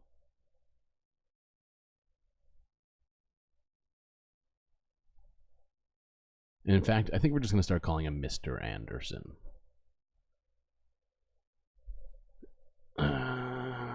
What's next? Come on, baby. Hold on, what am I doing? Oh, wait. No, we're gonna watch... Actually, no. Just know that you can technically get some money back if you have, I believe, receipts for items.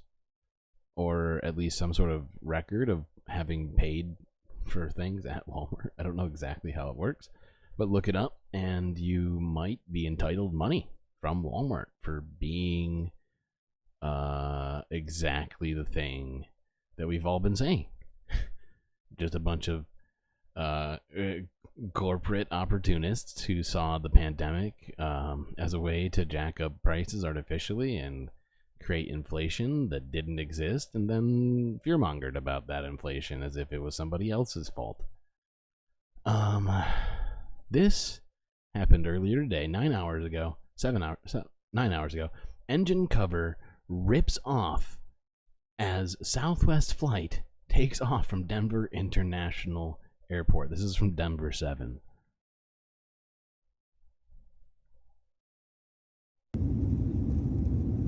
That doesn't look optimal, if I'm being honest.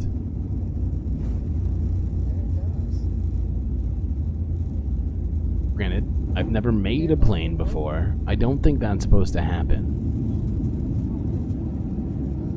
That doesn't look right. Everything about that looks wrong.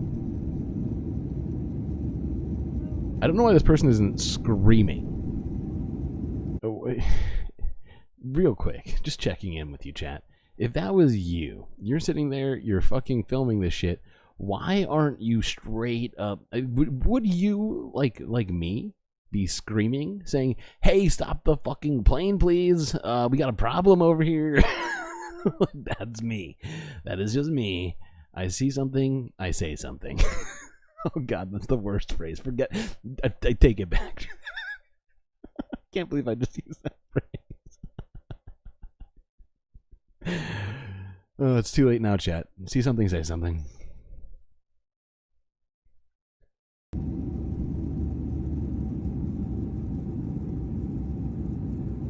Don't worry, it's outside. Just tape it down. All of your plans are terrible. I hate these plans. They're all bad plans.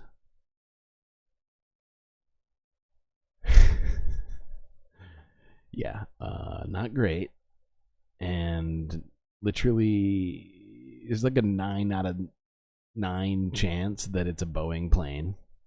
So once again, Boeing's corporate malfeasance has caused another plane incident. Most likely, might be jumping ahead of things, but yeah, pretty sure. I feel like it's pretty safe. And it's definitely not DEI that's causing it. I know, shocking, chat, shocking. It's a bold strategy, Cotton. Let's see if it pays off for him. All right, what's next? Oh, this is real quick. This is just important for people who are in Pennsylvania, technically. 3 hours ago from 6 ABC Philadelphia, April 8th is your deadline to register to vote in 2024 Pennsylvania primary. So, let's watch this video just to make sure that that's in your brain. April 8th. Today, Governor Josh Shapiro cast his ballot ahead of the upcoming Pennsylvania primaries. The governor stopped by to vote at the Montgomery County Satellite Office in Willow Grove. Primary day in Pennsylvania is April 23rd. The governor wants to ensure Pennsylvanians make their voices heard in upcoming elections and are aware of their options for voting safely and securely. We want legal eligible voters to participate in our democracy, and that strengthens our institutions. It strengthens our system. Okay. Just figured I would remind people in Pennsylvania of that, just because, you know, you still have a chance to vote uncommitted. You got, how many days now? Tomorrow. Tomorrow you have to, so tomorrow. You have 1 day to do this. Okay.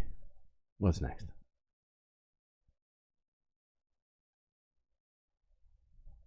Oh, let's look at this. This is a situation that has been unfolding over a few days now. I haven't had a chance to talk about it, so this will be our first time, I think. This is Al Jazeera English from 14 hours ago. Mexico cuts ties with Ecuador after police raid embassy. Peru's President Dina Boluarte. That was for Pennsylvania. Yeah, Pennsylvania, that's what state. Just specifically Pennsylvania. I just happened to, like, subscribe to a channel, like a YouTube news channel.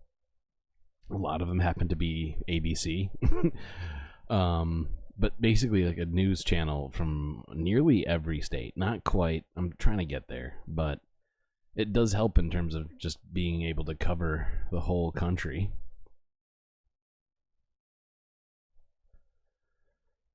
Okay, let's look at this. If you don't know, Mexican police, in subversion of my understanding at least, of international law, crossed over, by cross, I mean, they literally climbed this fence. I saw the video. You know what?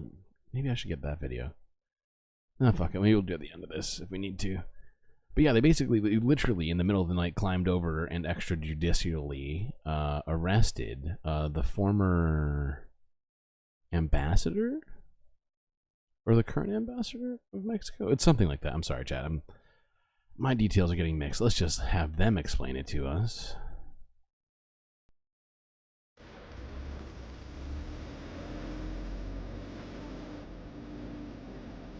After Ecuadorian police forcibly stormed Mexico's embassy to arrest former Ecuadorian Vice President Jorge Glass, who had been inside since December when he sought political asylum. How is it that criminals raided the Mexican embassy? At Ecuador. Esto no es posible. This is not possible. No puede ser. It can't be. It's madness. Estoy preocupado. I'm very worried because Jorge Glass can be killed. There's no basis to do it. No. Esto es totalmente. This is totally outside of every norm. Glass has been convicted of corruption and bribery. And Ecuador says he was trying to avoid prison. Glass has called it political persecution. Protesters in Mexico condemned Glass's arrest outside of the Ecuadorian embassy, which they say was a violation of international law. Hours after the incident, Nicaragua joined Mexico in cutting ties with Quito.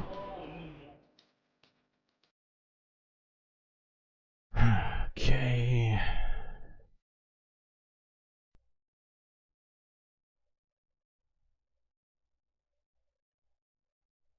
What am I doing next? Okay, this, actually, should we do this later? I feel like we should do this. Fuck it, it's already here.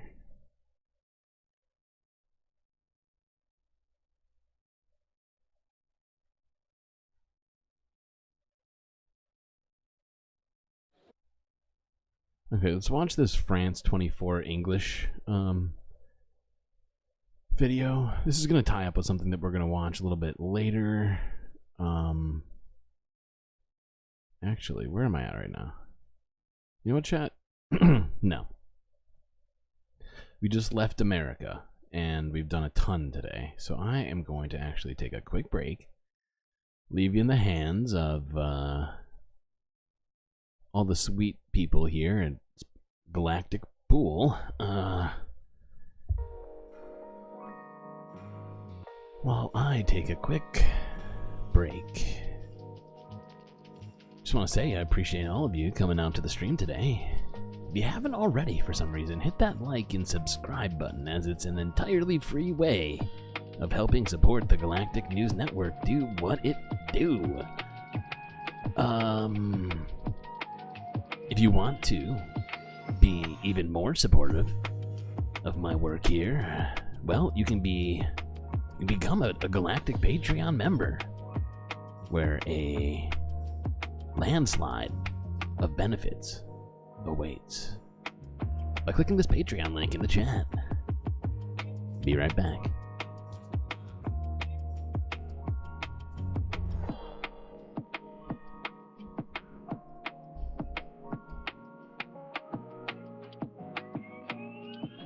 For a few dollars a month, you too can become a Galactic producer.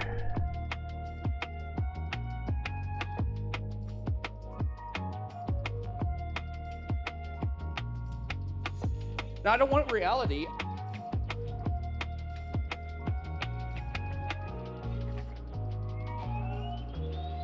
Follow the rich white man.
Alright, chat, I am back. Hope you all got your drinks settled up at the bar. So we're gonna get straight back to it.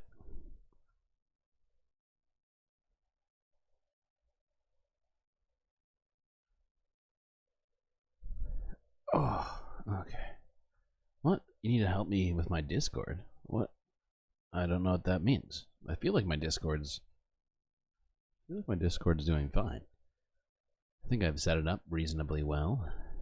Not sure what that's referencing. Okay, fuck it. Moving forward. Well, thank you.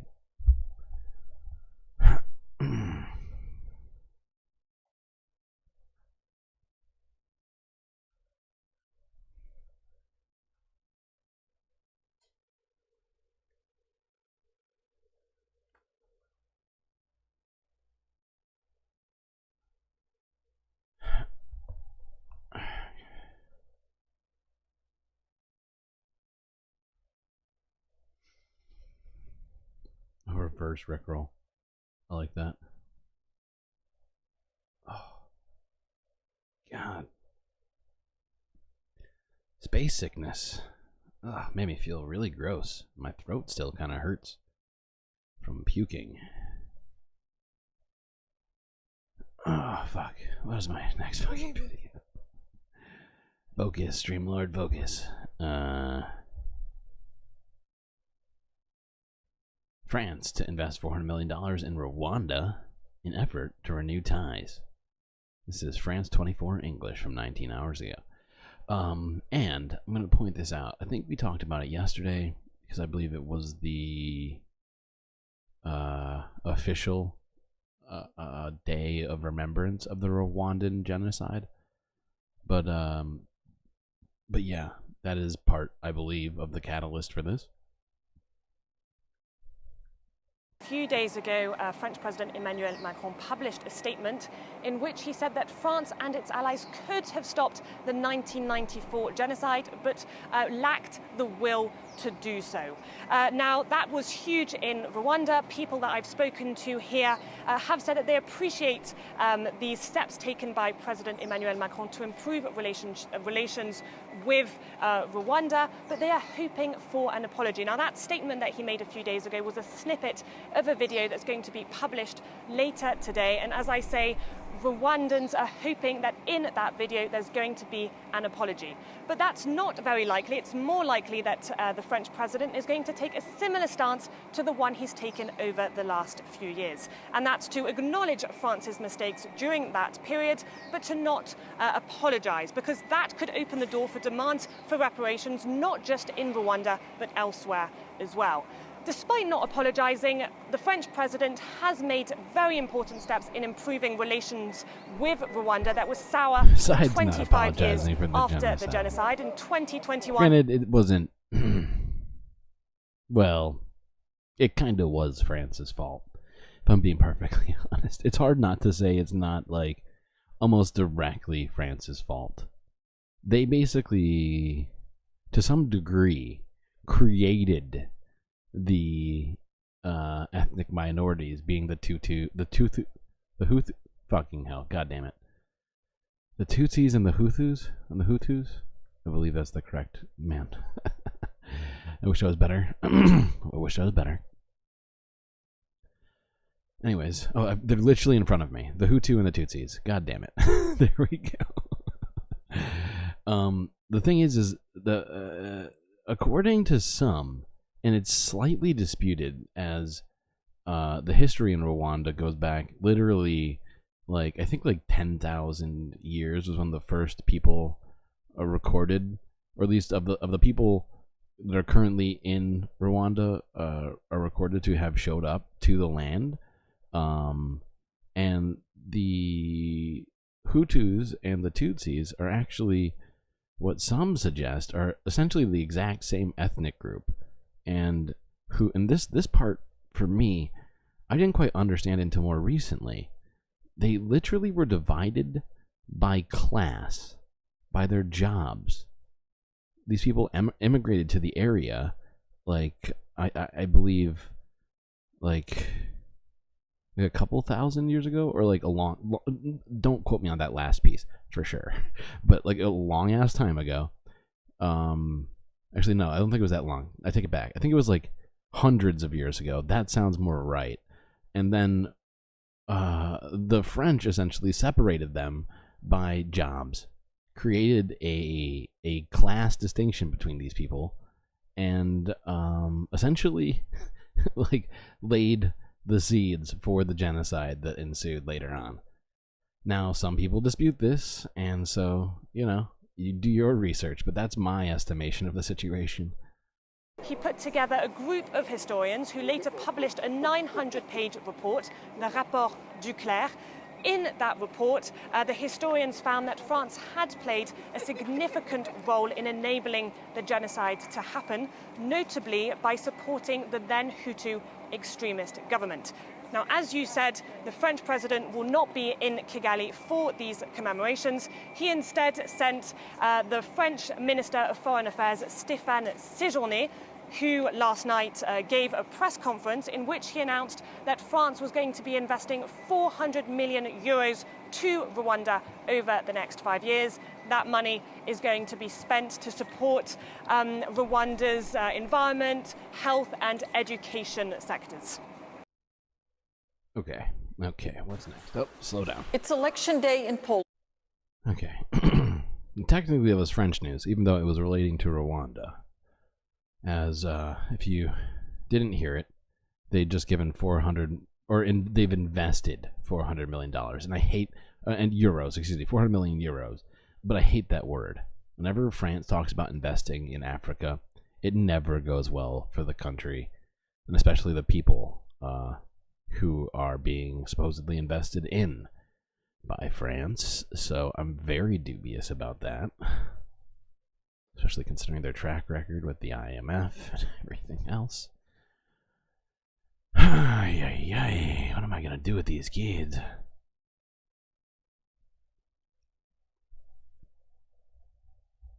Poland next. Okay, this is footage from Poland's local elections, which are currently testing Donald Tusk's new government. You're not hearing things, Chad. That sounds very familiar, I know, but Donald Tusk of Poland.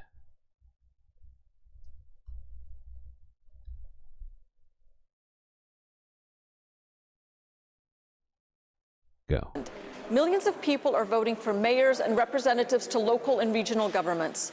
In other words, the authorities closest to the lives of most people. The election is a test for Prime Minister Donald Tusk just 4 months after he took power. Tusk's victory ended 8 years of conservative rule that pushed Poland's democratic system to a breaking point.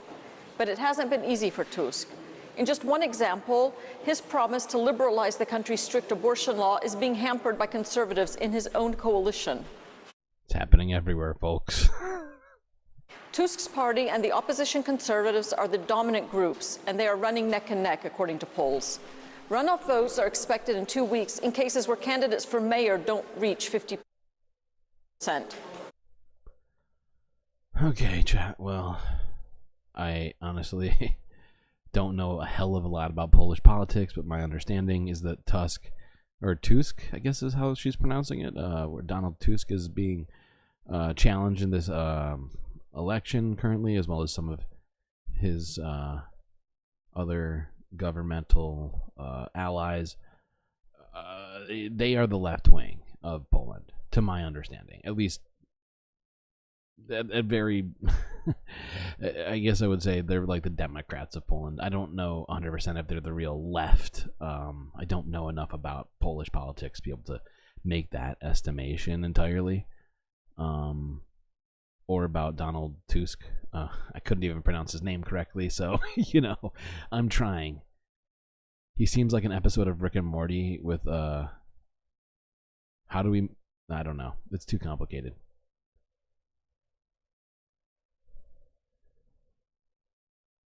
But yeah, it's strange, and hopefully he isn't some sort of genetic combination between Donald Trump and Elon Musk. I think that'd be disastrous for the world. Let's be real. What's next?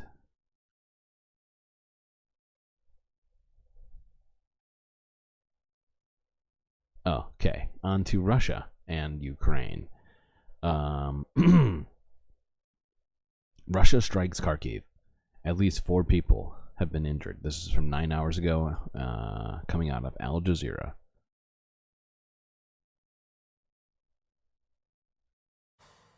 Ukrainian President Volodymyr Zelensky has said his country will lose the war against Russia if it doesn't get military aid from the US. If the Congress does not help Ukraine, Ukraine will lose the war. If Ukraine loses the war, other states will be attacked. And this is a fact. You will see in the coming weeks that Russia will be more and more persistent and will involve nuclear weapons in this question. Only through nuclear weapons they can put pressure on other NATO countries, including the United States, on society, so the society is afraid, and then they will react to their leaders. Well, Zelensky's comments came as Russian forces launched a new wave of drone and missile strikes on the Ukrainian city of Kharkiv. At least 4 people were injured in the latest attacks that struck a kindergarten and residential buildings. Now, widespread power cuts are being reported. Russia has intensified its attacks on Ukraine's second largest city in recent Vous voulez plus de journal de français? Peut-être. weeks. Charles Stratford has more from Kharkiv. We're at an impact site just outside central Kharkiv. As you can see, emergency services here sifting through the rubble. I'll show you the impact site here. We're unsure as to exactly what the projectile was, but There were two very large explosions about half an hour ago as we were filming at another site where a drone had been intercepted, destroying houses in that area. It was truly terrifying. Look, discussions of space union should be done in the Galactic UN. We just haven't yet formed the Galactic UN, which is something I thought we would do later on, but I feel like we're creating such a community here. We might have to do some deep discussion in the Discord. There were two explosions. The first blew all the windows out, and I was thrown to the floor by the shockwave. I was slightly concussed. I think now it's time to leave the city. These attacks by Russia are increasing in frequency and intensity all the time. And of course, as you can imagine, they're having a massive impact on electricity supplies as well. Many of these strikes have been targeting electricity infrastructure. It's believed around 400,000 households in the Kharkiv region are without electricity. And every hour or so, there is another alarm, which more often than not is quickly accompanied by a large blast signifying another explosion, either another... Okay, well, war is still going on in Ukraine. That's clear to me, and probably to you as well. Since we seem to have news from there every single day of a different bomb blast or missile strike or them running out of ammunition and asking for more. It's really pretty consistent these days. Not that we're just going to suddenly start looking away from them because we think we got it figured out. That would be silly. In fact, I might say that would be madness. Okay. This is discussing more inflationary related stuff, and in fact involving supermarkets specifically, although they're definitely not the only people who have done this sort of stuff. This is news from across the pond and another pond and some land and some more water. This is in New Zealand. Supermarkets under investigation. Calls for more competition to lower prices.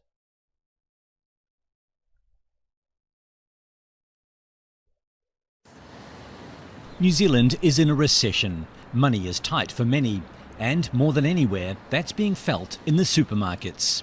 There are just two major grocery companies in New Zealand which control 80% of the market, squeezing consumers and suppliers. Obviously, they may only have one or two major supermarkets to sell to. They don't feel like they're able to put their livelihood at risk, and they also have to accept the terms that are given from the supermarket. Amid allegations of price gouging and anti-competitive behaviour, last year the government introduced a mandatory code of conduct for the grocery companies.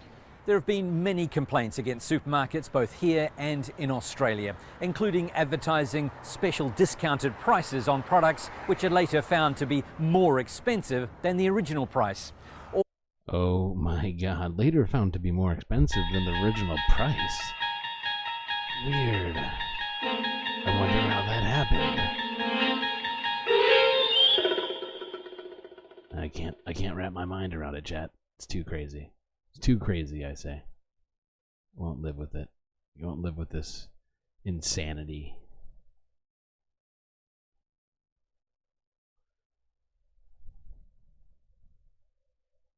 I think we all know what the culprit was, which is why I've decided to move us forward. What is next?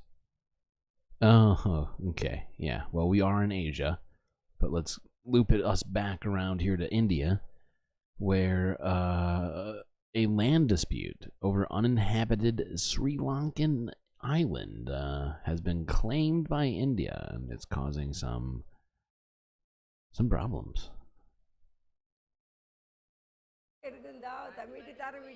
Singaria's son Jalson is in a Sri Lankan jail, and she says it's because he's a fisherman from southern India. They have captured him because he went to fish. Since he was the boat driver, he has been given a 6-month sentence. Jalson is one of more than 178 people from Tamil Nadu arrested this year for illegally fishing in Sri Lankan waters. Most get sentences from 6 months to 2.5 years, suspended for 5 years. This is what happens when you name your bird, fruit, and residence of your country all the same thing. What? In what country is that a thing? I don't even know what that's referencing.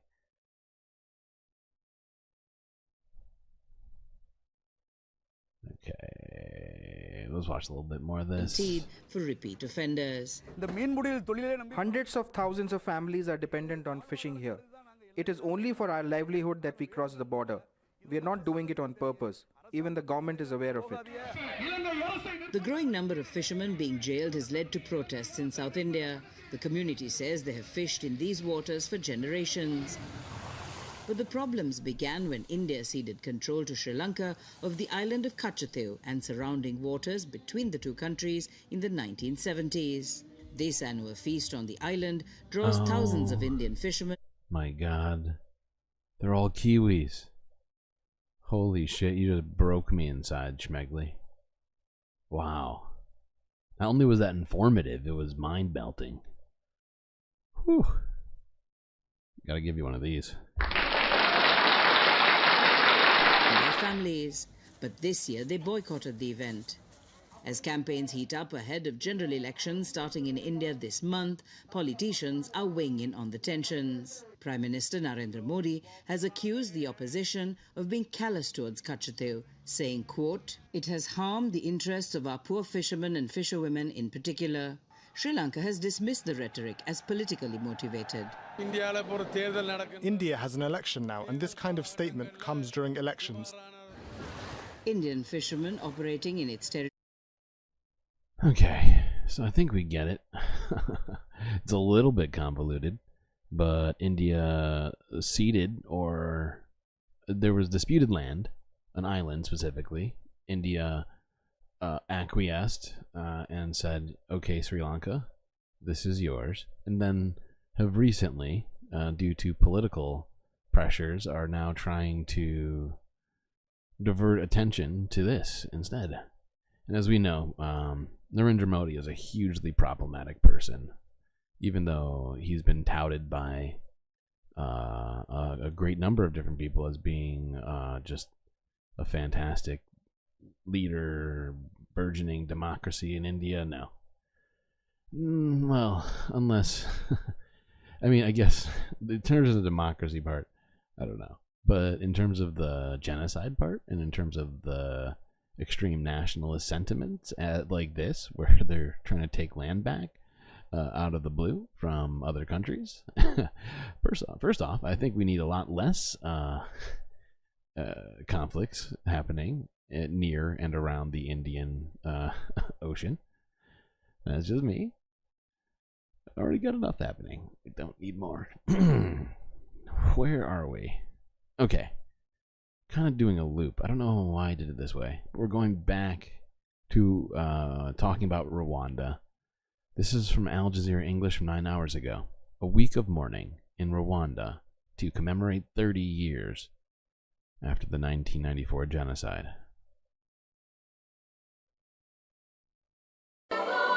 The national anthem on what the Rwandan president called a very heavy day. It's 30 years since Rwanda's genocide, an estimated 800,000 people slaughtered over the course of 100 days. The 1994 genocide against the Tutsi was a genocide of proximity, where a husband killed a wife didn't protect her own children. The world watched in shock, but did nothing. It was the international community which failed all of us, whether from contempt or cowardice. Among those here, African heads of state, former French President Nicolas Sarkozy, and the former US President Bill Clinton. Clinton was president in 1994. The Americans, too, did nothing. We asked a government spokesperson why they think they were left alone. Because some lives don't matter. This is what the president was saying today in the examples that he gave. The lessons that we have learned is that there's different standards for different kinds of people. And this is why we Rwandans are very pragmatic about our situation. You know what Alex Jones would say about her? I mean, this woman is dangerous, ladies and gentlemen. Shut up, Alex. She's totally right, and everything she said was spot on. Israeli President Isaac Herzog here too. Israel currently facing genocide charges for its war on Gaza at the International Court of Justice. The president started the commemoration in the morning with the lighting of a flame of remembrance, so small in comparison to the hundreds of thousands of lives it honors.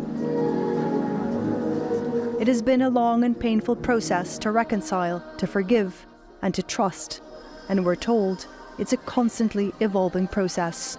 There were two messages here. One of the resilience of the Rwandan people and also the responsibility they bear to keep reconciling and to make sure that a genocide never happens again. The other one... And one thing that we found out on a different stream, if you were here for it, if you weren't, I'll fill you in on an interesting fact that we learned about Rwanda. But I believe that now they've crossed over the line of half of their population now was born after the genocide, which to some degree brings hope that maybe they can move on from the past. But also, I think it's important that they do things like this and not forget where they come from and how to avoid such fucking human catastrophes in the future. Free Palestine. Shade Dragon is correct. Speaking of Palestine, you've fallen into my trap. This next video is from Al Jazeera English from 10 hours ago. Hezbollah, Israel, continue to intensify cross-border attacks. Dozens of rockets have been launched from Lebanon into the occupied Golan Heights. Hezbollah fighters say they targeted an Israeli base and air defense post. The attack follows Israeli strikes in Lebanon's Bekaa Valley, 100 kilometers from the border. A cross-border fire has been common since the war on Gaza began. And earlier on Sunday, Israel's military said it has completed another phase of preparations for a possible full-on war with Lebanon and Syria. Ali Hashim has more from Kafra in southern Lebanon. There are several Israeli airstrikes today in... Jesus Christ, that's a horrifying story, Vincent. Oh my god. I was unaware of that story, and that is so terrible that I'm not going to repeat it on stream. But if you're in chat, or listening to the stream and not looking at chat, go read that fucking story. I don't know if that is true, but I do have the tendency to trust Vincent in this moment, as I have heard some pretty horrific atrocities from it, just not that one specifically. Yeah, that's horrible. I lost my train of thought trying to read that. I'm just gonna try and push forward into this situation. God damn. Oh god, my.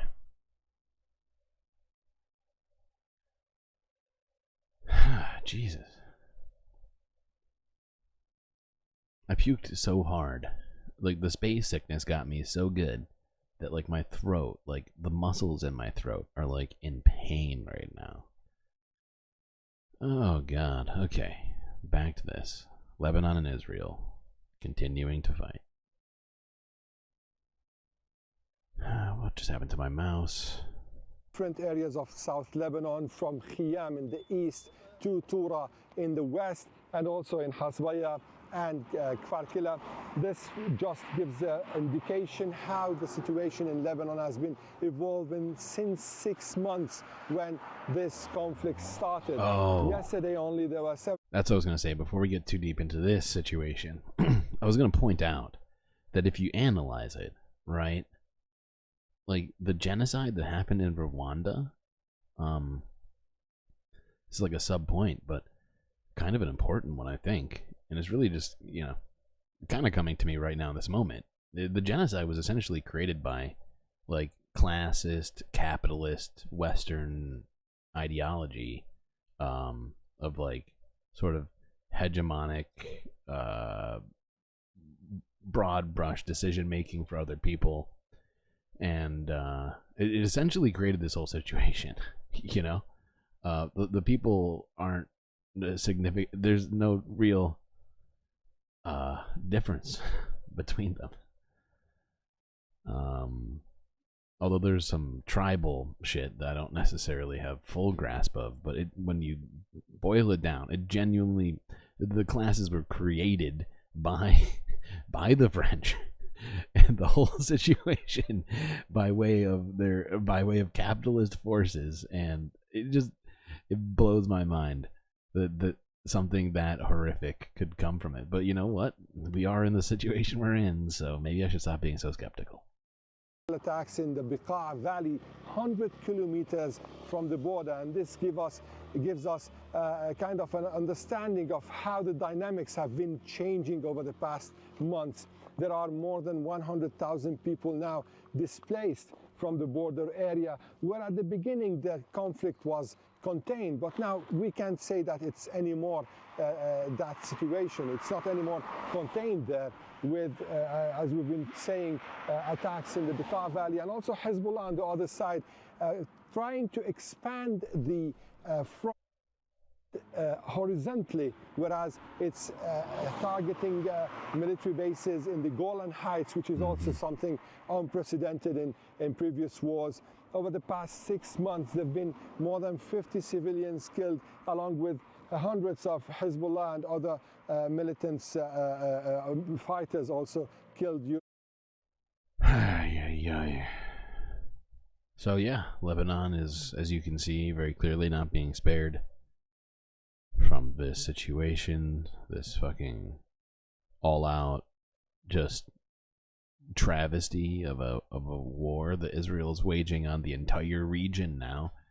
It's not just a genocide in Gaza, it's a full-on, I'm gonna avoid the comparisons for now, but man, is it bad.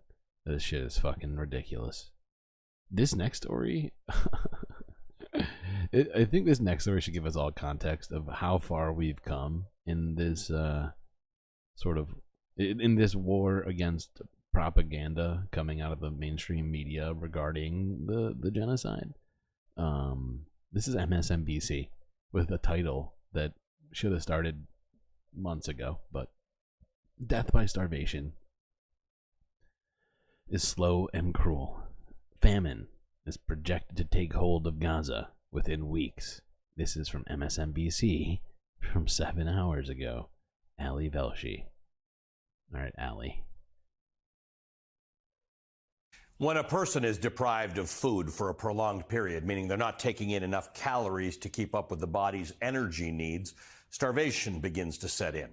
The body relies on stored fats for energy, and within a few days with no food, the human body essentially starts feeding on itself. The body begins to consume the things inside of it to keep us alive, like carbohydrates, fat, the protein parts of tissues. And while the body's working overtime to provide those basic energy needs, other vital organs are being ignored. The heart, the lungs, the ovaries do not get their necessary nutrients. Heart function decreases, and the heart can actually shrink to less than half its size in starvation. Kidney function is impaired. The immune system weakens, meaning a starving person becomes more susceptible to other deadly diseases. The brain... Was it Germany and then Belgium? I thought it was France. Why do I think it's Germany? Well, I think you're actually right about that, Obsessive.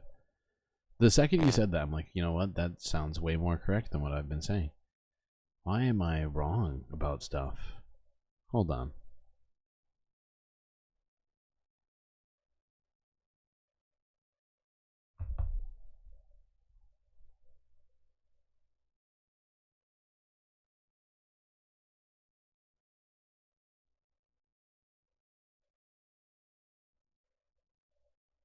Yeah. Oh, you're right. Germany and Belgium. Why is it in my mind that it's the French? Well, a bunch of places are France.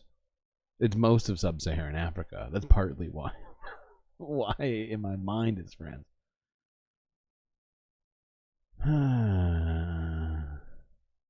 Yeah, no, you're totally right.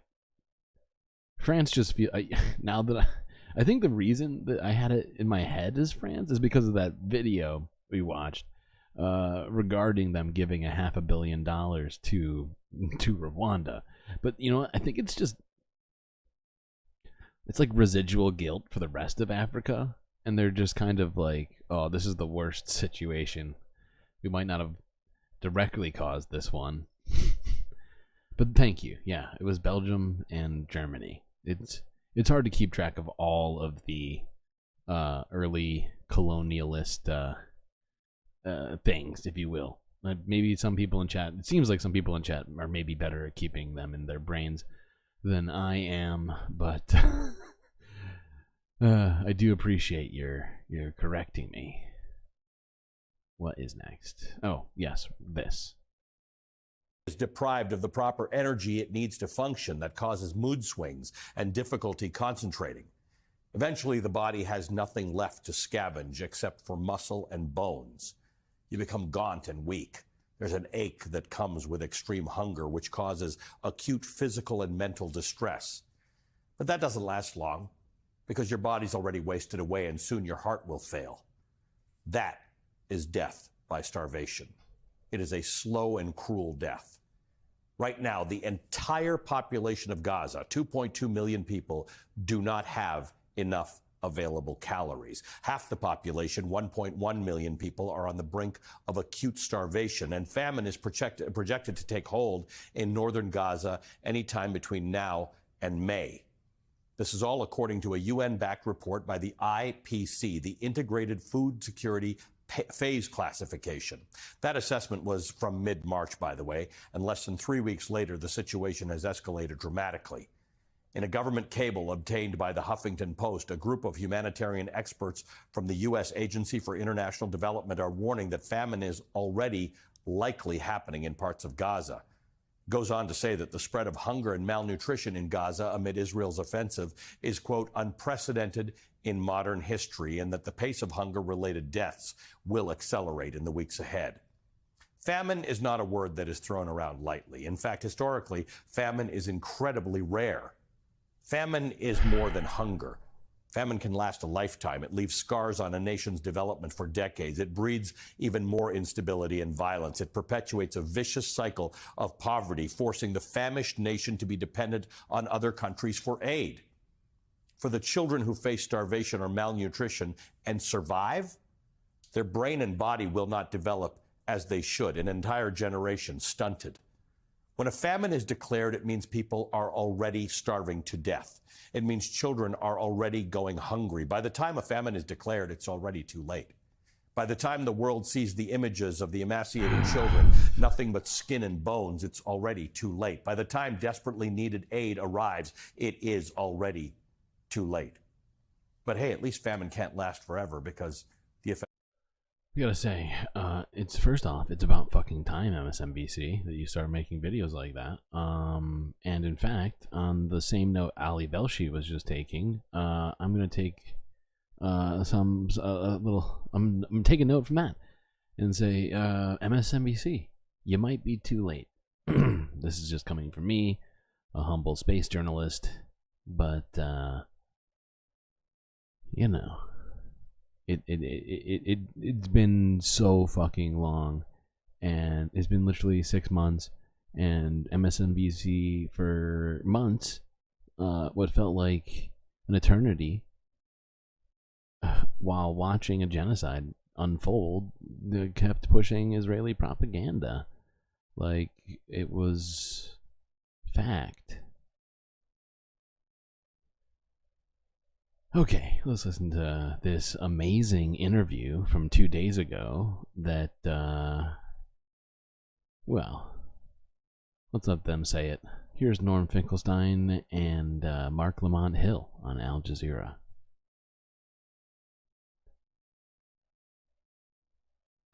Israel's brutal war on Gaza continues, and Israel is facing a case of genocide at the International Court of Justice. But are we at a turning point for Western support of Israel? And what future is there for Gaza and for Palestine more broadly? Earlier, I went to New Sorry, it's actually a good time for me to pause it. Exactly, Schmeckley. Where was this courageous journalism from 6 months ago? It's a fantastic question. That's basically what I'm trying to get at. They just took a break from reporting the news. And they do too many of those, if I'm being honest. They should probably tighten it up over there at MCCB. Blah, blah, blah.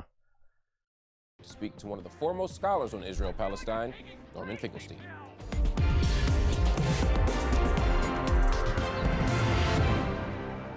Professor Norman Finkelstein, thanks so much for joining me on Upfront. Thank you for having me. You've been an advocate for Palestinian freedom for decades. You devoted much of your life, certainly your scholarship, to this. You're also the child of Holocaust survivors. Your parents were in the Warsaw ghettos during the uprising. They were both taken to concentration camps. Your father was even in the Auschwitz. Oh my God, chat! I have to pee really bad. How do experiences like this? I am gonna not even pause it. I'm just gonna let you watch it. Well, first of all, I came from a very political home. That was just a fluke of fate.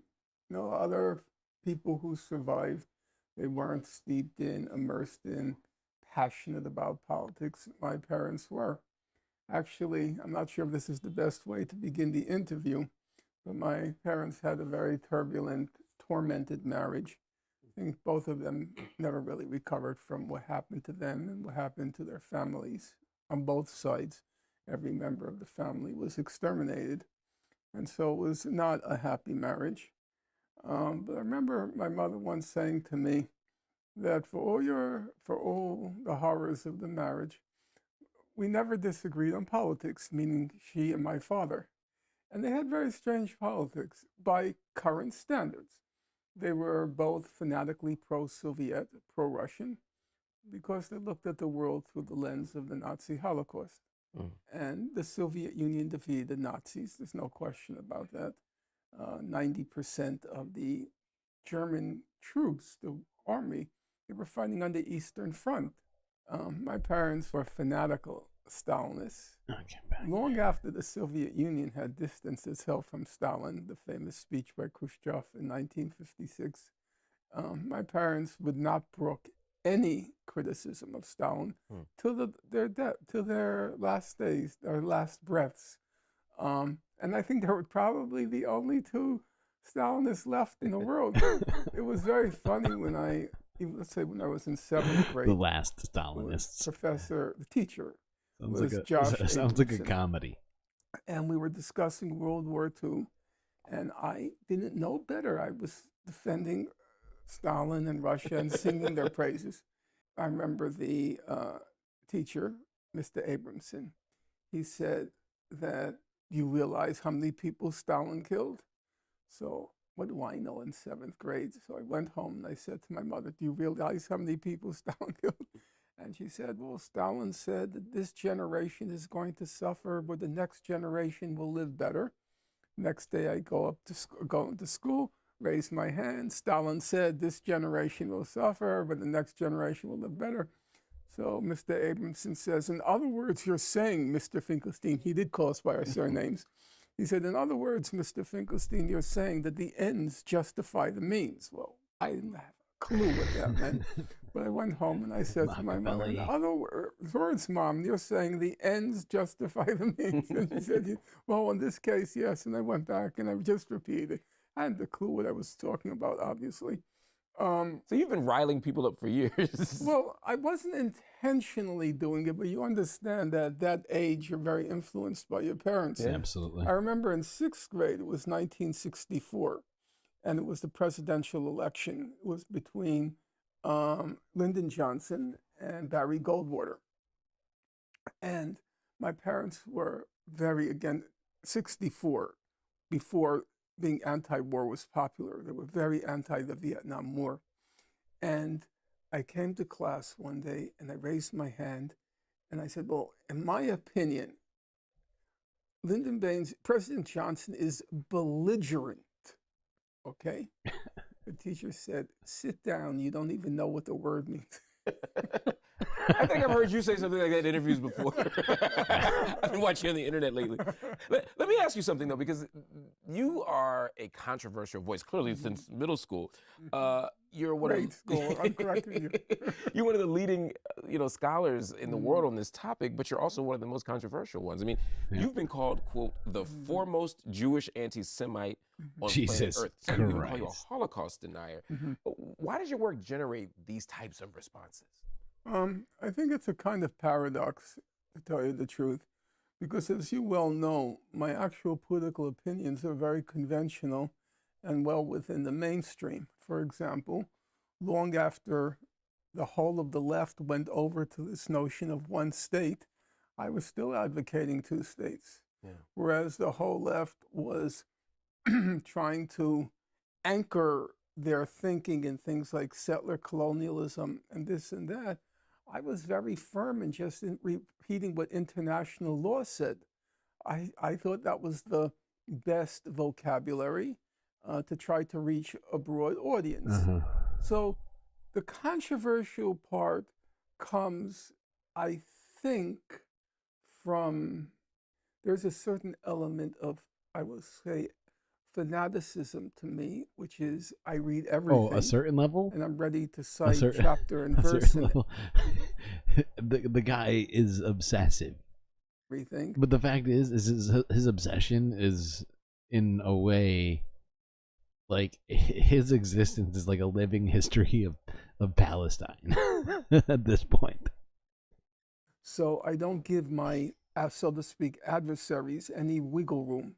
There's not a kind of debate. No, I go in for the kill. Yes. You're lying. That's not true. That's false. And I am relentless. I know that. I'm relentless because I think it's a kind of ideological war. And I am relentless. I know that, but that's because I do the work. Have you lost faith in those reference points and those frameworks? I mean, I know you use past. Honestly, when it comes to academics, you kind of want people who are obsessive. When you said, sounds crazy, I held but on to the two-state idea. I believed in international law. Do you now no longer have faith that those are effective frameworks for getting a practical outcome? Okay, those are two separate questions. Yeah. On the question of international and that's honestly, like, just to completely go on a huge tangent here, but like that's honestly one of the main reasons why I don't completely reject the use of AI. I just think it needs to be regulated. But like, for instance, like with science and academia and some of these other things, if you can, sort of isolate these bots, not give them like general intelligence, but give them specific tasks to go through, they'll be able to work on problems faster than humans will, right? And especially, probably less in terms of just like broad academia, but like when it comes to like science, mathematics, things like that, it's gonna be huge. But also in terms of like data aggregation, it can do things that we cannot, right? But I still have a lot of reservations. How it is that we implement it in our society. And I'm not sure everybody really understands how far we've come in recent years and even months. Anyways, back to this, from this ridiculous tangent I've just taken this down. Obviously, it moves very slowly, painfully slowly when people are being killed in a genocide. And so there's a certain degree of more than impatience, there's a degree of indignation. So, for example, on the car ride over here, I was reading the new International Court of Justice response to South Africa. And it goes on for about 12 pages. And they say, we have to first consider this point. We have to first consider that point. And we have to first consider this, that, and other. All right, come on, guys. Let's just cut to the chase. People are getting killed. Yeah. People are dying of starvation. Yep. But on the other hand, I have to say there's a kind of, I don't know, I was kind of touched by the fact that at the end of the day, the law, at a huge price for the people of Gaza, but the law seems to be kicking into place. And for Yeah. example, right now as we speak, 31%. And I genuinely hope that international law can kind of broadly start kicking in, as he put it. Of children under the age of 2 are facing acute malnutrition in the northern part of Gaza. They went through the evidence and they... Yes, Israel never signed on. And I think that's a problem with the ICJ that I think we have to look at in terms of what we do in these sorts of situations. It shouldn't exempt people. Not signing on shouldn't exempt people. We're all on the same fucking earth. And if you're going to start doing fucked up shit to humans and humanity and the earth, well, we might, obviously you and me, we got a problem. Included. No, Israel has got to let the food in, you know. It took 12 pages. It took 6 months. But the law is, you know, kicking in. So, but will the food be let in? I mean, we saw after the January decision, I know. Not much changed. I know. And then what do? You know, on the one hand, it's a very slow, tedious process, while the numbers of, since the January 26th decision of the court, 5,000 more people have been killed. So, yeah, it's... So then, why do you have any optimism that any of this matters? Particularly because I think about in 2020 when you actually stopped writing on Gaza, and you said you felt like the work you were doing was sort of, I think you said pointless and purposeless. Why is it less pointless and purposeless now when we see legal decisions coming out, international outrage? And I mean, I've heard him talk about this before because up to this point, and I can't remember if he says this or not. I had so many videos today that I listened to. It's all starting to blur together. But I know I've heard him say in the past that that he was always despondent and somewhat hopeless about the situation because nobody really paid attention to Palestine. Israel had made a lot of progress while Palestinians were basically left in the dust. Israel's still remaining fairly obstinate. I guess the simple answer is twofold. Number one, if you do nothing, you can be certain nothing will happen. So that's not an option. And the second thing is that you do see changes. I mean, it's not what you would want, obviously, but you do see change. The ICJ, first of all, the fact that South Africa went to bat for Palestine. Extraordinary. You know? Not one Arab state. No. Not one Arab state. It took South Africa, you know? Well, they got it. it. The fact that the vote was 14-2. I said, this is impossible before the vote. I kept counting. I could only come up with 6 countries that would vote for. Wow. I would have bet. And I mean, it's not shocking that Norm, of all people, is pessimistic, especially in that moment where we've got no votes and it doesn't look good. And like for him, he's just doing the math on who's a ally of Israel and of America and who's going to toe that line. And I think it's probably, at least before everything happened the way it did, it was probably a very reasonable estimation, especially in his own mind, because he knew more about this than anybody else and knew that nothing had happened, even though plenty of terrible things have been happening in both the West Bank and in Gaza for decades with literally no consequences. Or, well, basically. Every single dollar I owned, that it was impossible that the U.S. and Germany would vote yes. There are grounds to be optimistic. Not the least, for me, the most optimistic thing is the young people.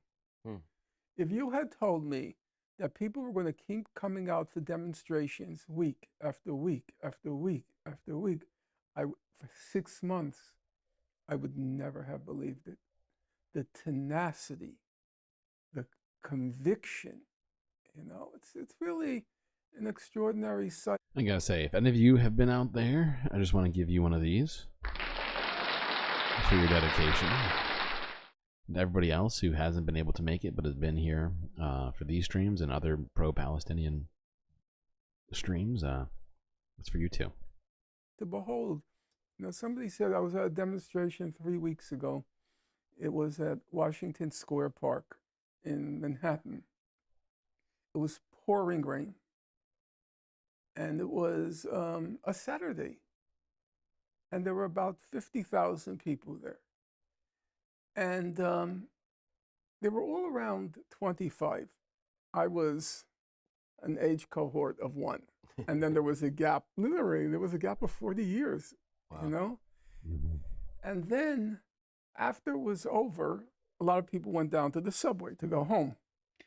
And so in the subway platform, on this side of the train tracks and then on the other side of the train tracks, everyone's still chanting. Everyone's still chanting.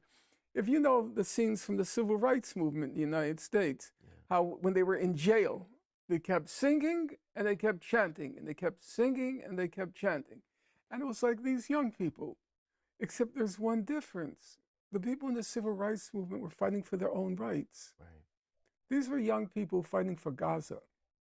2 million people in some ghetto way off in the Middle East. It's deeply inspiring. No, absolutely. So there's every reason on those grounds. I mean, this is my way of doing my part in this situation, where I feel that we are at a turning point in history in so many different ways. You look at the environment, you look at the state of geopolitics, of the class struggle, of economics, and all these other sorts of things converging at once, technology, and we have to make ourselves aware of all the problems so that we know how to fix them. If we're not aware of the problems, then how do we fix them? If we don't look at the solutions, if we don't weigh these things as a group, as a human group, or even in micro clusters, if you will, we're failing. And granted, I don't want this to be a micro cluster, and it already feels like it's more than that, to be honest. I'm kind of shocked at how many people keep coming back to these streams daily. Either I'm doing something right, or I don't even know what.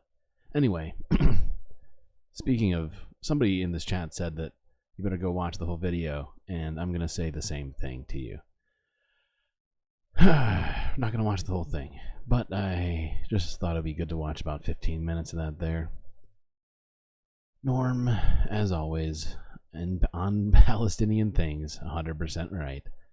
Names he's not so good on, I hear, as well as other things potentially, but that's not why he's known. He's a Palestinian historian. That's what we should respect him for. Let's move on. What's next? It's definitely more Gaza stuff, I can tell you that much. Well, almost that much, to some degree. Moving on forward. Okay, this is from a day ago. Explosion sends smoke rising over Gaza as war reaches 6-month mark.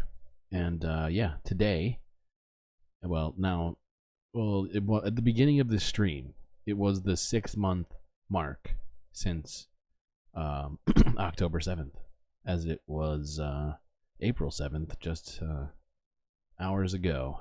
And for some, it still is. Anyways, let's watch Israel bomb Gaza on the 6-month anniversary.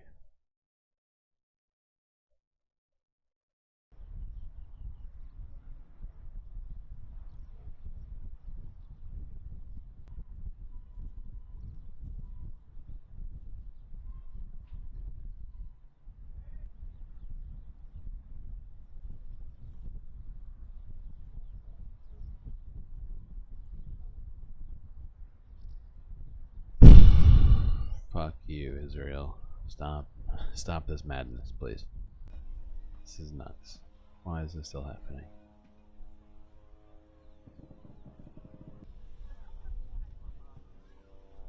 I know they can't hear me, but whispering it to you and to myself makes me feel better, okay, chat? Don't question it. Just go with the flow.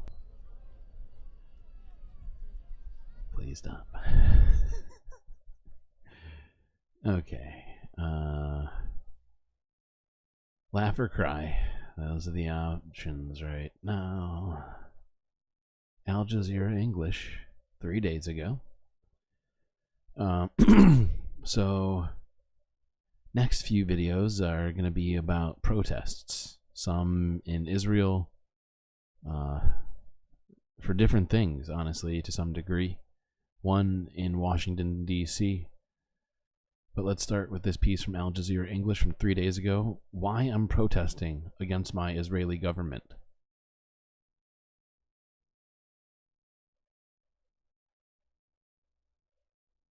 This is loud as fuck. Sorry, chat. Hold on. I gotta turn the volume down, and I gotta remember that this part of this video is in Hebrew, and so I gotta go back and read for you. Oh, why must I make my life so difficult?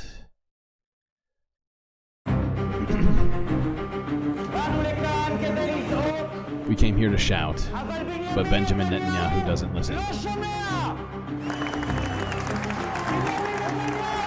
Benjamin Netanyahu, leave politics. Out of the negotiation room. Now. All together. I don't know any people from Gaza. Maybe that's the wake-up call. Oh, it's in English now. Thank you. Live if we just shelter ourselves and go to safe rooms and we'll go and then we'll be fine and we don't have to find a solution for this.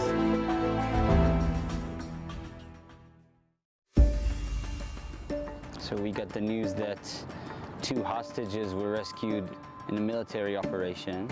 The military pressure brings only dead hostages, or maybe 1 hostage that was brought.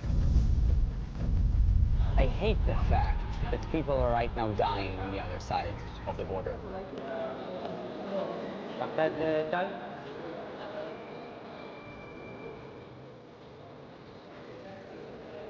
There is a small number of families that they are against any kind of a deal, and they think that the IDF should go all the way and then we'll have the hostages somehow. Actually, is to just keep going into the committees and talking there.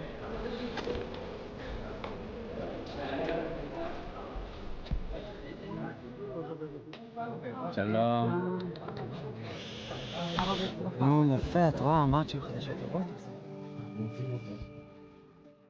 כי אם יש אנשים, אזרחיות There are people, civilians, soldiers and female soldiers of all sorts, who are now in trouble. גם חיילות, מכל סוגי And we are הישראלים not rescuing שנמצאים עכשיו them. בצרה ואנחנו לא מצילים אותם. Our hearts are with the kidnapped. We are willing to give all we have, which are the lives of our children, who are fighting to bring back your loved ones. The most important thing is making sure that Israel is a society that chooses life before revenge. Yes. That's a hard thing to do. 1000%. And you have to make sure that nobody paints you as if you are serving Hamas.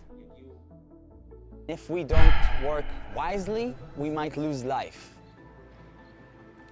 A shame is a too small word to say how shameful I am that innocent people on both sides of the border have to pay the price. We do laugh and cry. Well, hopefully we laugh more than cry. I don't want to think I'm causing suffering or everybody to be crying on a daily basis. Not my intention. For what our leaders. Not that there's anything wrong with that. I'm just saying. I'd like to think we're at least like an even amount of laughing and crying. I think that would make me feel slightly better about the situation. Are doing.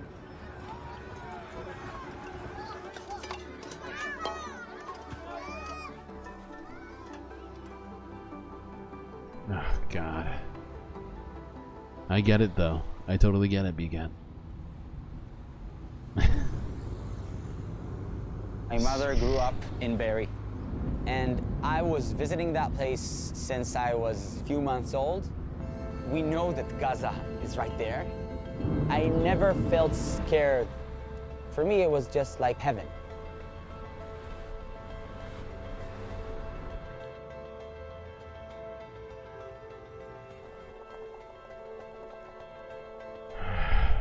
1,139 people were killed that day, some by Israel's own forces.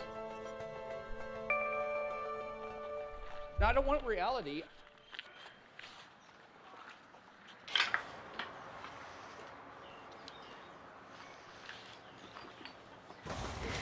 It's a John Steinbeck. The grapes of wrath.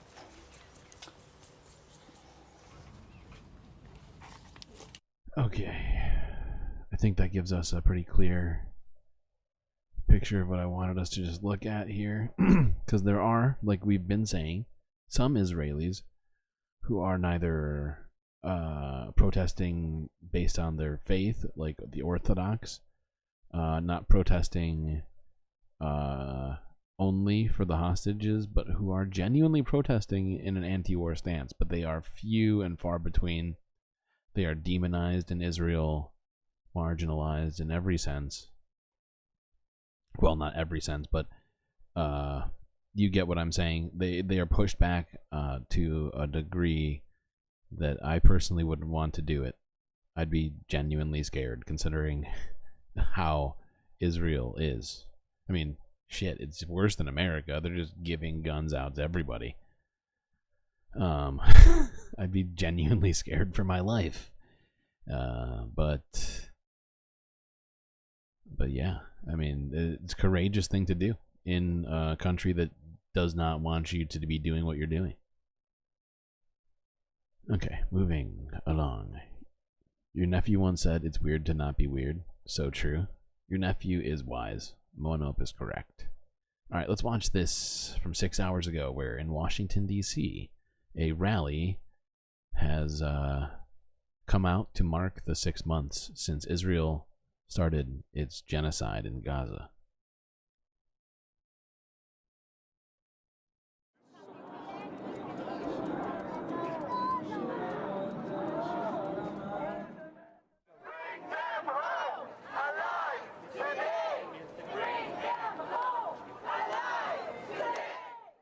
And then I got a phone call at 10:14, starting with the words, "Mommy, I was shot.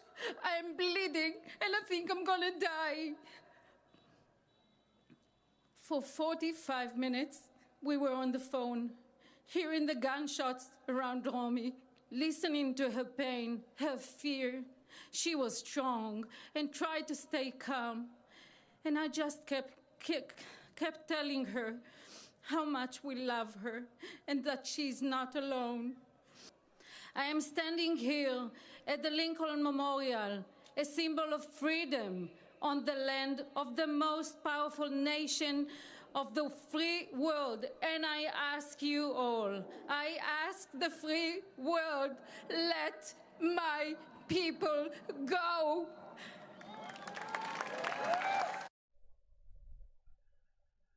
Okay, yeah, that one is hard to hear. A woman describing the death of her daughter. All this human misery's just gotta fucking stop. We gotta stop killing each other over lines in the sand and over blips on a screen.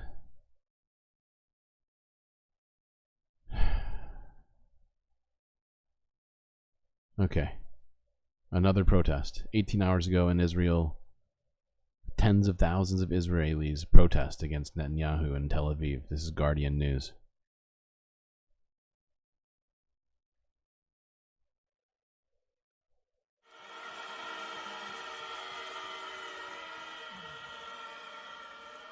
Demanding the resignation of Prime Minister Benjamin Netanyahu. Clashes broke out between protesters and police. Protesters also called for early elections and a deal to release Israeli hostages in Gaza. The rally marked 6 months of Israel's war massacre in Gaza.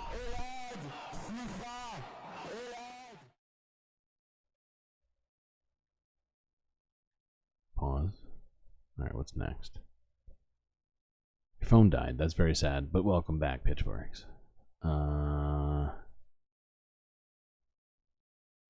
Okay, now the rest of this Oh, chat. Oh, the rest of this is good. Well,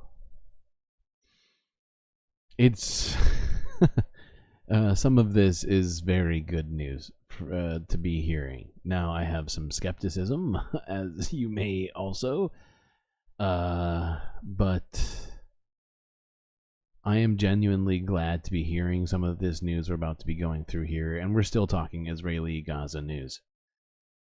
This, but let's start it off slow. This first one is from 15 hours ago. Gaza hostage negotiations. Israel needs to change its strategy, experts say. It's from France 24. Well, for more, we can speak to Gershon Baskin, a columnist and a former hostage negotiator. Gershon, thank you for speaking to Paris Direct this Sunday. 6 months on, Israel's stated goals were to destroy Hamas. That hasn't been done. Much of Gaza has been destroyed.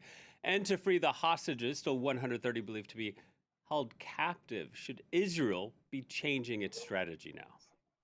Well, I think most definitely Israel needs to change its strategy because it's not achieving its war goals.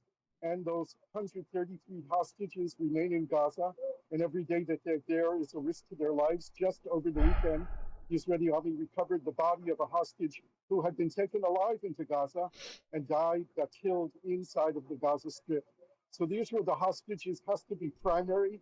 And let's face it, we need to end this war as soon as possible. We need a ceasefire. Israel needs it, and the Palestinian people need it.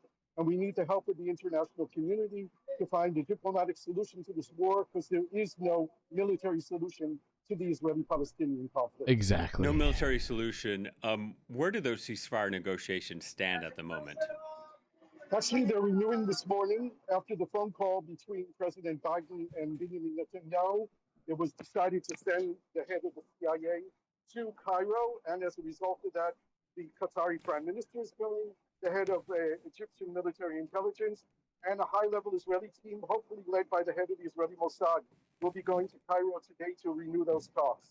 So if you just heard that, or I'm sorry, if you didn't hear that, because he's cutting in and out a bit there, the head of the CIA has just come to Israel, and Egypt is now essentially extended its hand to host peace talks. I think I heard him correctly. I think that's where it's at right now. But this is pretty serious shit. I'm curious, Israeli Prime Minister Benjamin Netanyahu increasingly isolated because of the high number of civilian casualties in Gaza, also with these aid workers from World Central Kitchen that were killed this past week. What interest does Hamas have in making concessions when so many governments internationally are pressuring Benjamin Netanyahu to change his position? Well, that's a very good question. We don't know if Hamas is sincerely interested in reaching an agreement. They should be, as the people who lead the Gaza Strip. They are directly responsible for the tragic loss of so many lives in Gaza and the total destruction of Gaza. They are not worthy of governing the territory anymore, but yet they still remain in charge and they control the fate of those hostages. So just as there is international pressure on Netanyahu and the Israeli government now, there needs to be extreme international pressure placed on Hamas through the mediaries, primarily through Qatar and through Egypt. We saw some information come across the wires this Sunday. The spokesperson said the Israeli military has withdrawn all ground troops from the southern Gaza Strip except for one brigade. All right, we're going to move forward. You heard that correct. I didn't pause it fast enough, but you heard that correct. We're going to get into this even further. Yeah, of course they're starving the hostages, BCAT. Of course they are. And it's nonsense to suggest anything else. And the fact is Israel and most people have kind of ignored that point this whole time. But Palestinians and hostages get the same food. There's no special buffet for hostages, you know? But you heard that correctly. Israel is now beginning to withdraw at the same time as the CIA shows up, the head of the CIA, as well as I think another American diplomat, but I can't remember who, and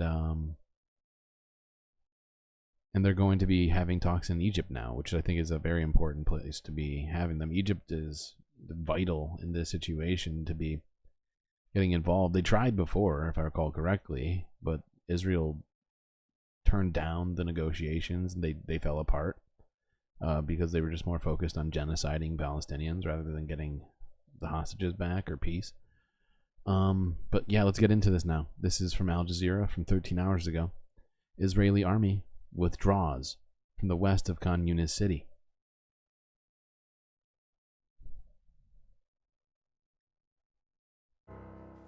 We begin in Gaza, where the Israeli military has withdrawn most of its troops from the Khan Yunis area in the south. However, it has left one brigade behind. It's unclear what's behind the move, but Israel said a significant force would continue to operate in the rest of the Strip. It comes 6 months after Israel launched its war on Gaza in what the International Court of Justice says is a plausible case of genocide. The assault began after Hamas attacked southern Israel on October the 7th, killing more than 1,100 people. Since then, Israel's bombardment of the Strip has killed more than 33,000 Palestinians, nearly half of them children. Most of the population, around 1.7 million people, has been displaced. Another round of ceasefire negotiations is set to resume in Cairo on Sunday. An Israeli delegation will attend, and Hamas has confirmed it is also sending representatives. Let's bring in Rory Challens. He's in occupied East Jerusalem for us. And Rory, first of all, let's talk about this troop withdrawal. What are we hearing Israel saying about the decision? Well, basically, there is just one brigade of Israeli troops left in the center of Gaza. The 98th Division, which has been doing so much of the fighting in Khan Yunis for the last 4 months, has been withdrawn. Now, the justification is not official, but it's being talked about in the Israeli media. And essentially what the reasoning behind it is that the Israeli military believes that Khan Yunis operation has been satisfactorily completed. The 98th Division now needs rest and recuperation, and the Israeli military thinks that the best model for its future campaigns and missions in Gaza is more small-scale raids that are intelligence-based. Now, is that acceptable? No, it's not. Doing raids into other countries to assassinate and arrest people is, yeah, definitely not legal. I believe the word is extrajudicial and criminal. And that positioning of the Nahal brigade right in the middle of Gaza means that it still splits the Strip in two. It stops people who have been displaced from the north to the south going back to their homes, which the Israeli military at the moment doesn't want them doing. So it allows the military to do those raids north and do south, but maintain a very minimal footprint in Gaza. What does this mean for the Rafah operation? Well, of course, it doesn't rule it out, because any big assault on Rafah would need a big call-up of reservists anyway. But it does make it more uncertain, and it does perhaps push it further into the future. Benjamin Netanyahu, who's been promising that it will still take place, but of course he's under significant international pressure to either Okay, that's good enough for this video. We've got more to look at, but it does give us at least an idea of what's happening in Khan Yunis, which is in the center of Gaza. That was from 13 hours ago. This next one is from 12 hours ago, also from Al Jazeera. I'm going to have to get this one lined up first, so give me 1 second. But this is a discussion with Marwan Bashara, who you may be familiar with. We've watched him and in Gaza with about, I want to say, a dozen or more videos. Double dozen, 2 dozen, double dozen. Just making up phrases. I need a fucking phrase book, chat. I'm like that old guy from the Boondock Saints. For us there in Rafah in southern Gaza. Al Jazeera's senior political analyst Marwan Bashara joins us again. As Tarek was explaining there, and as we saw in the pictures, the Israeli troops have basically left nothing left in Khan Yunis. What do you think is behind the withdrawal? It could be any number of reasons. I don't think we need to read too much into it. I don't think we need to project too much into it. Name something the CIA does that is legal. It's a pretty short list. I'm not here to defend the CIA. They just happen to be involved in the situation. And it does, in fact, it sort of, what's the word? It implies a certain tone, if you will, of these meetings. Anyway, yeah, I totally get the sentiment. I feel like they've been maybe involved in more illegal things than legal things. Debatable, and also I'm probably a little bit short on knowledge of every single crime committed by the CIA, but I know there's a whole bag full of them. Be, as the Americans and some of the Israelis are saying, a question of reshuffling. One brigade has to go out and rest and another one is replaced. That's been happening over the past 6 months. But it could also be redeployment into the north part of Gaza or to the east of Gaza in preparation, as the Israelis say, to an eventual Rafah offensive. Is that which is unacceptable. Psychological warfare to put pressure on Hamas in the negotiations, or are the Israelis in fact preparing for such a thing? Let me tell you why. This is really important, the terminology, regardless of whether we know or we don't know why the brigades are moving. I've been arguing for a while that for Biden, this is the beginning of the end of this war. 6 months later, too long, it needs to wind down. It's the beginning of the end. For the Netanyahu, it's still the end of... Oh, good night, Robot Cat. You're going to miss your Patreon shout-out, but it was good seeing you, and there'll be more of them, of course. Beginning. This is the stage where the destruction has taken place, the annihilation of much of Gaza and a lot of its population and so on and so forth. But now there needs to be a pacification of Gaza, neutralization, and total destruction of Hamas's presence in the fabric of the Gaza society. It needs to be an occupation. And then there is the attack, which now Israel talks about, turning the defensive into an offensive in Lebanon, right? So for Netanyahu and his government, this is just the end of the beginning. And hence, we're going to see a lot of movements back and forth. For the time being, it's clear that for Netanyahu, the gathering of the storm, even the perfect storm, over his government, in terms of the attack on the international aid, in terms of the Iranian vowing revenge, in terms of domestic pressure, in terms of huge American momentum towards pressure, in terms of world fatigue with Israel, in terms of resistance in Gaza. There's a gathering storm. So I think Netanyahu would like to weather the storm at least for a number of weeks. And a deal will help him do that. Redeploying out of the hot air. I hate this analysis because I feel like he's 100% right about what Benjamin Netanyahu's intentions are. Because, well, Marwan Bashara is like on point with this situation, as he always is. And, it's just such a bleak, what do you call it? Analysis, right? He's like, yeah, they're leaving, but they'll be right back. For fuck's sakes, Marwan. I mean, the fact is, he very well may be correct. I am trying to be more optimistic right now, but it is difficult to remain optimistic in face of the facts. In Gaza would also help him do that. So does that put more pressure on him and the Israeli delegation that is going to Cairo to try and negotiate something? Does that put more pressure on the Israelis to actually come away with something solid here? Anything, no matter how small, if like a first step towards something further? So the thing is that the gap between Israel and Hamas until 48 hours ago was quite huge. And Hamas probably didn't want to go to Cairo unless there's a change in Israeli position. Yeah. And apparently there is some Which change makes in the sense. Israeli position. But if you notice from Hamas's statements, at least maybe I'm reading too much into it.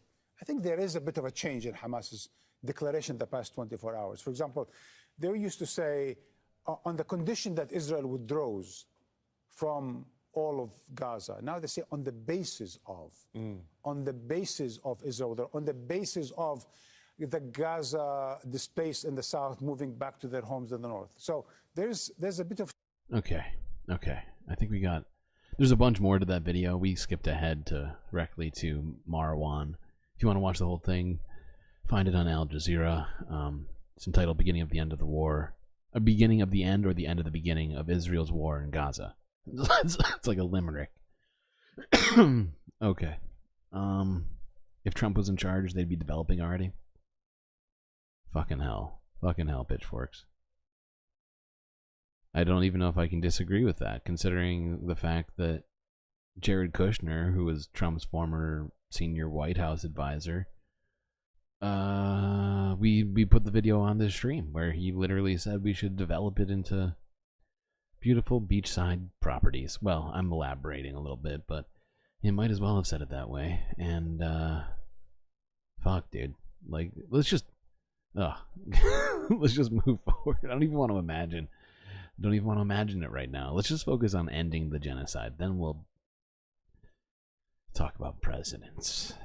For fuck's sake. We're not even really in the general yet, people. We're still in the primary. Vote uncommitted. Just do it. If you can't vote uncommitted, I think there's blank ballot potential in some places.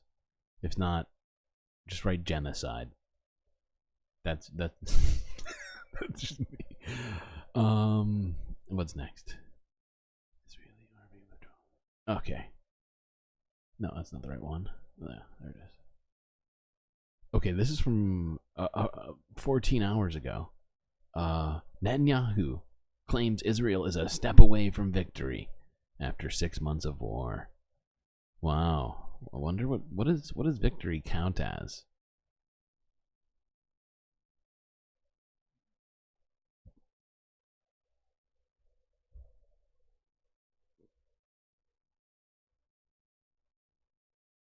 אנחנו מציינים היום חצי שנה למלחמה. ההישגים של המלחמה גדולים. We are marking today 6 months of war.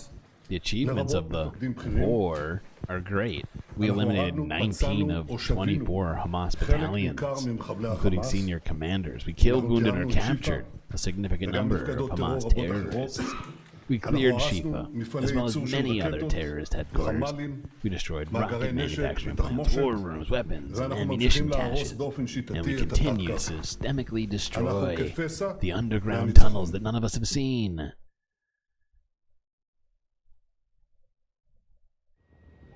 The Israeli military... Okay, Israel... This next one is,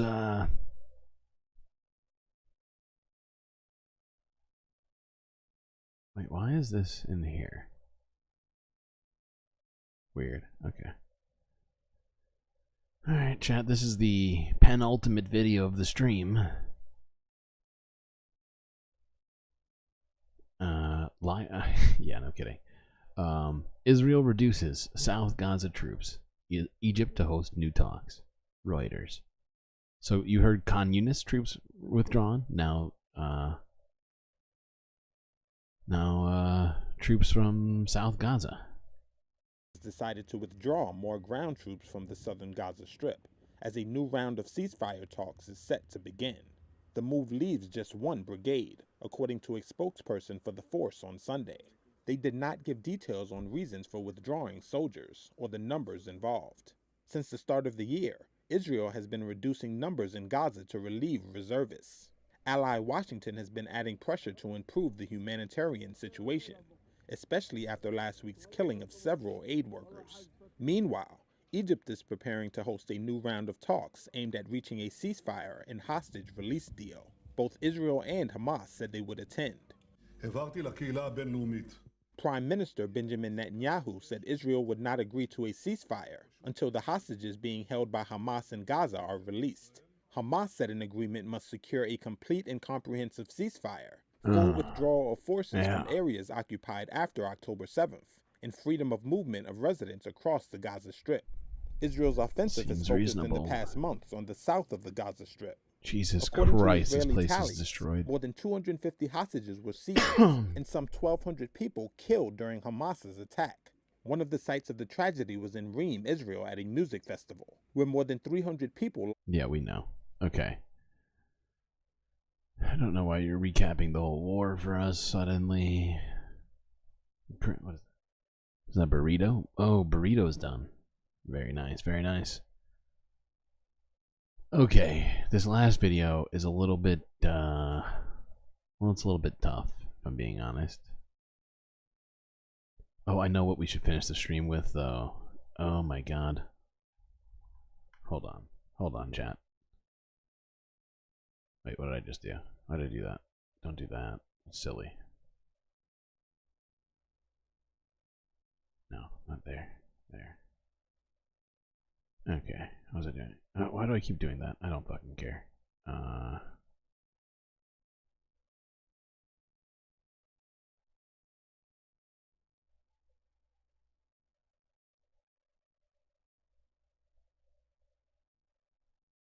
Okay, yeah. Alright. This last video is a difficult one to watch, but it is also a morsel of optimism at the same time. Do you condemn Hamas? Yeah, totally. Right, we got to get the Hamas condemnation into every single news piece. We wouldn't be doing our jobs if we didn't do that. Too bad they're not as thorough with Israel or other people who commit atrocities. Of course, the power dynamic is often in play. Always. Often is bullshit. As always. So yeah, this last video we're gonna watch is entitled Palestinians Return to Their Homes in Khan Yunis to Find Widespread Destruction. This is from 10 hours ago. Basically the most recent video of this footage of Gaza that we have today. Some displaced Palestinians are venturing out of camps to visit what is left of their homes after the Israeli troop withdrawal. Many areas have been razed to the ground during bombing. Hingadari visited some of the streets and homes destroyed by Israel's military. I'm currently in the heart of Khan Yunis after the Israeli forces withdrew from the area after 4 months of endless violence. The Israeli forces were stationed here. We can see in the houses writings in Hebrew and leftovers from the Israeli authorities. The destruction is massive. These are Israeli writings and they are all over this building, and we witnessed that a couple of houses have been It's not enough, having the right? same words and the same. It's not enough to genocide people, to ethnically cleanse them, to terrorize them, to starve them. You gotta graffiti their destroyed homes too, because it wouldn't be complete without that. Drawings. They literally left their writings on every house they invaded and stormed in Khan Yunis. We don't really understand what these are written. Some people use Google Translate to understand the messages the Israeli forces left in their houses and on their walls. I think for those of us that don't speak Hebrew, I think we can just, we can assume that they're not friendly messages. Probably. You would think. We're also talking to some people. They're saying that they told us that they do not even recognize their house and their neighborhoods from the amount of destruction. All of That is the so streets fucking are tragic. completely. Imagine feeling that way, returning to your home after being displaced from war and not being able to figure out where it is, feeling like you're you're in a foreign land on your own property, potentially on your own street, without even knowing it. Demolished. It's fucking crazy. There are no streets anymore. is converted into a pile of sand. Even the houses that are still standing, they are unsuitable for living, where it's obvious that there has been a lot of... None of us should take words out of Netanyahu's mouth at face value. You need a fucking salt mine to get the required number of grains of salt to deal with practically every Benjamin Netanyahu speech. battling between the Israeli forces and the Palestinian resistance. The infrastructure has been also deeply damaged in this area. Residents of Khan Yunis were forced to flee from Khan Yunis under gunfire, airstrikes, live ammunition, and they evacuated to the Dar al-Balah and to Rafah. But the question is, are these people going back? And if they're going back where? There is nowhere that's suitable for them to live. Okay, chat. Well, got one surprise ending video here just to help levitate, if you will, levitate the mood to something withstandable before we end. Okay. Okay, chat. Guys. Well, hope you enjoyed the stream, but that was your final video.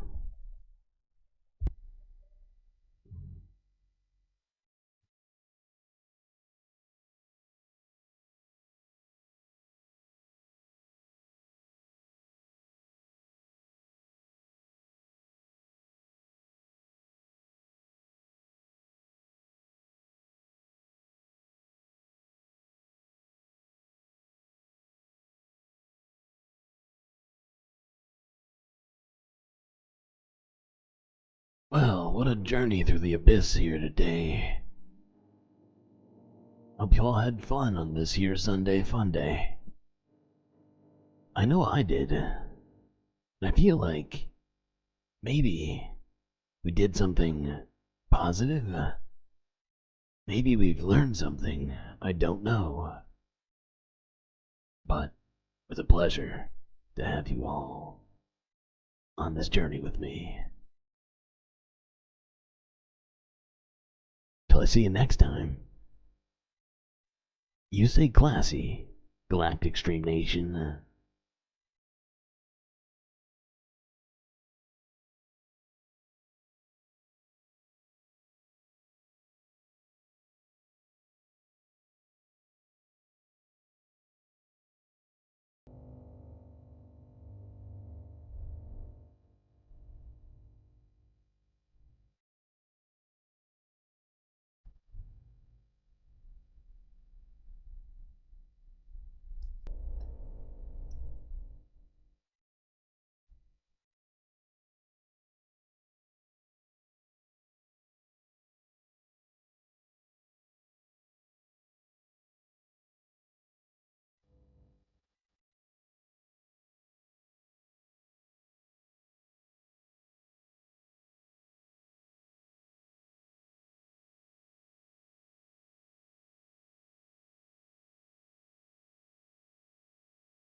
You didn't think I'd forget this, did ya?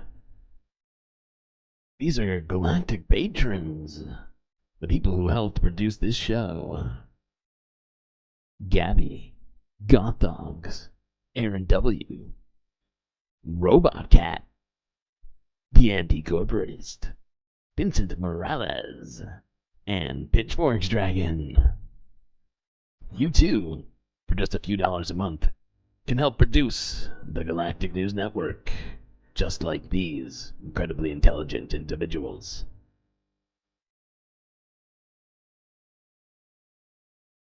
Don't forget,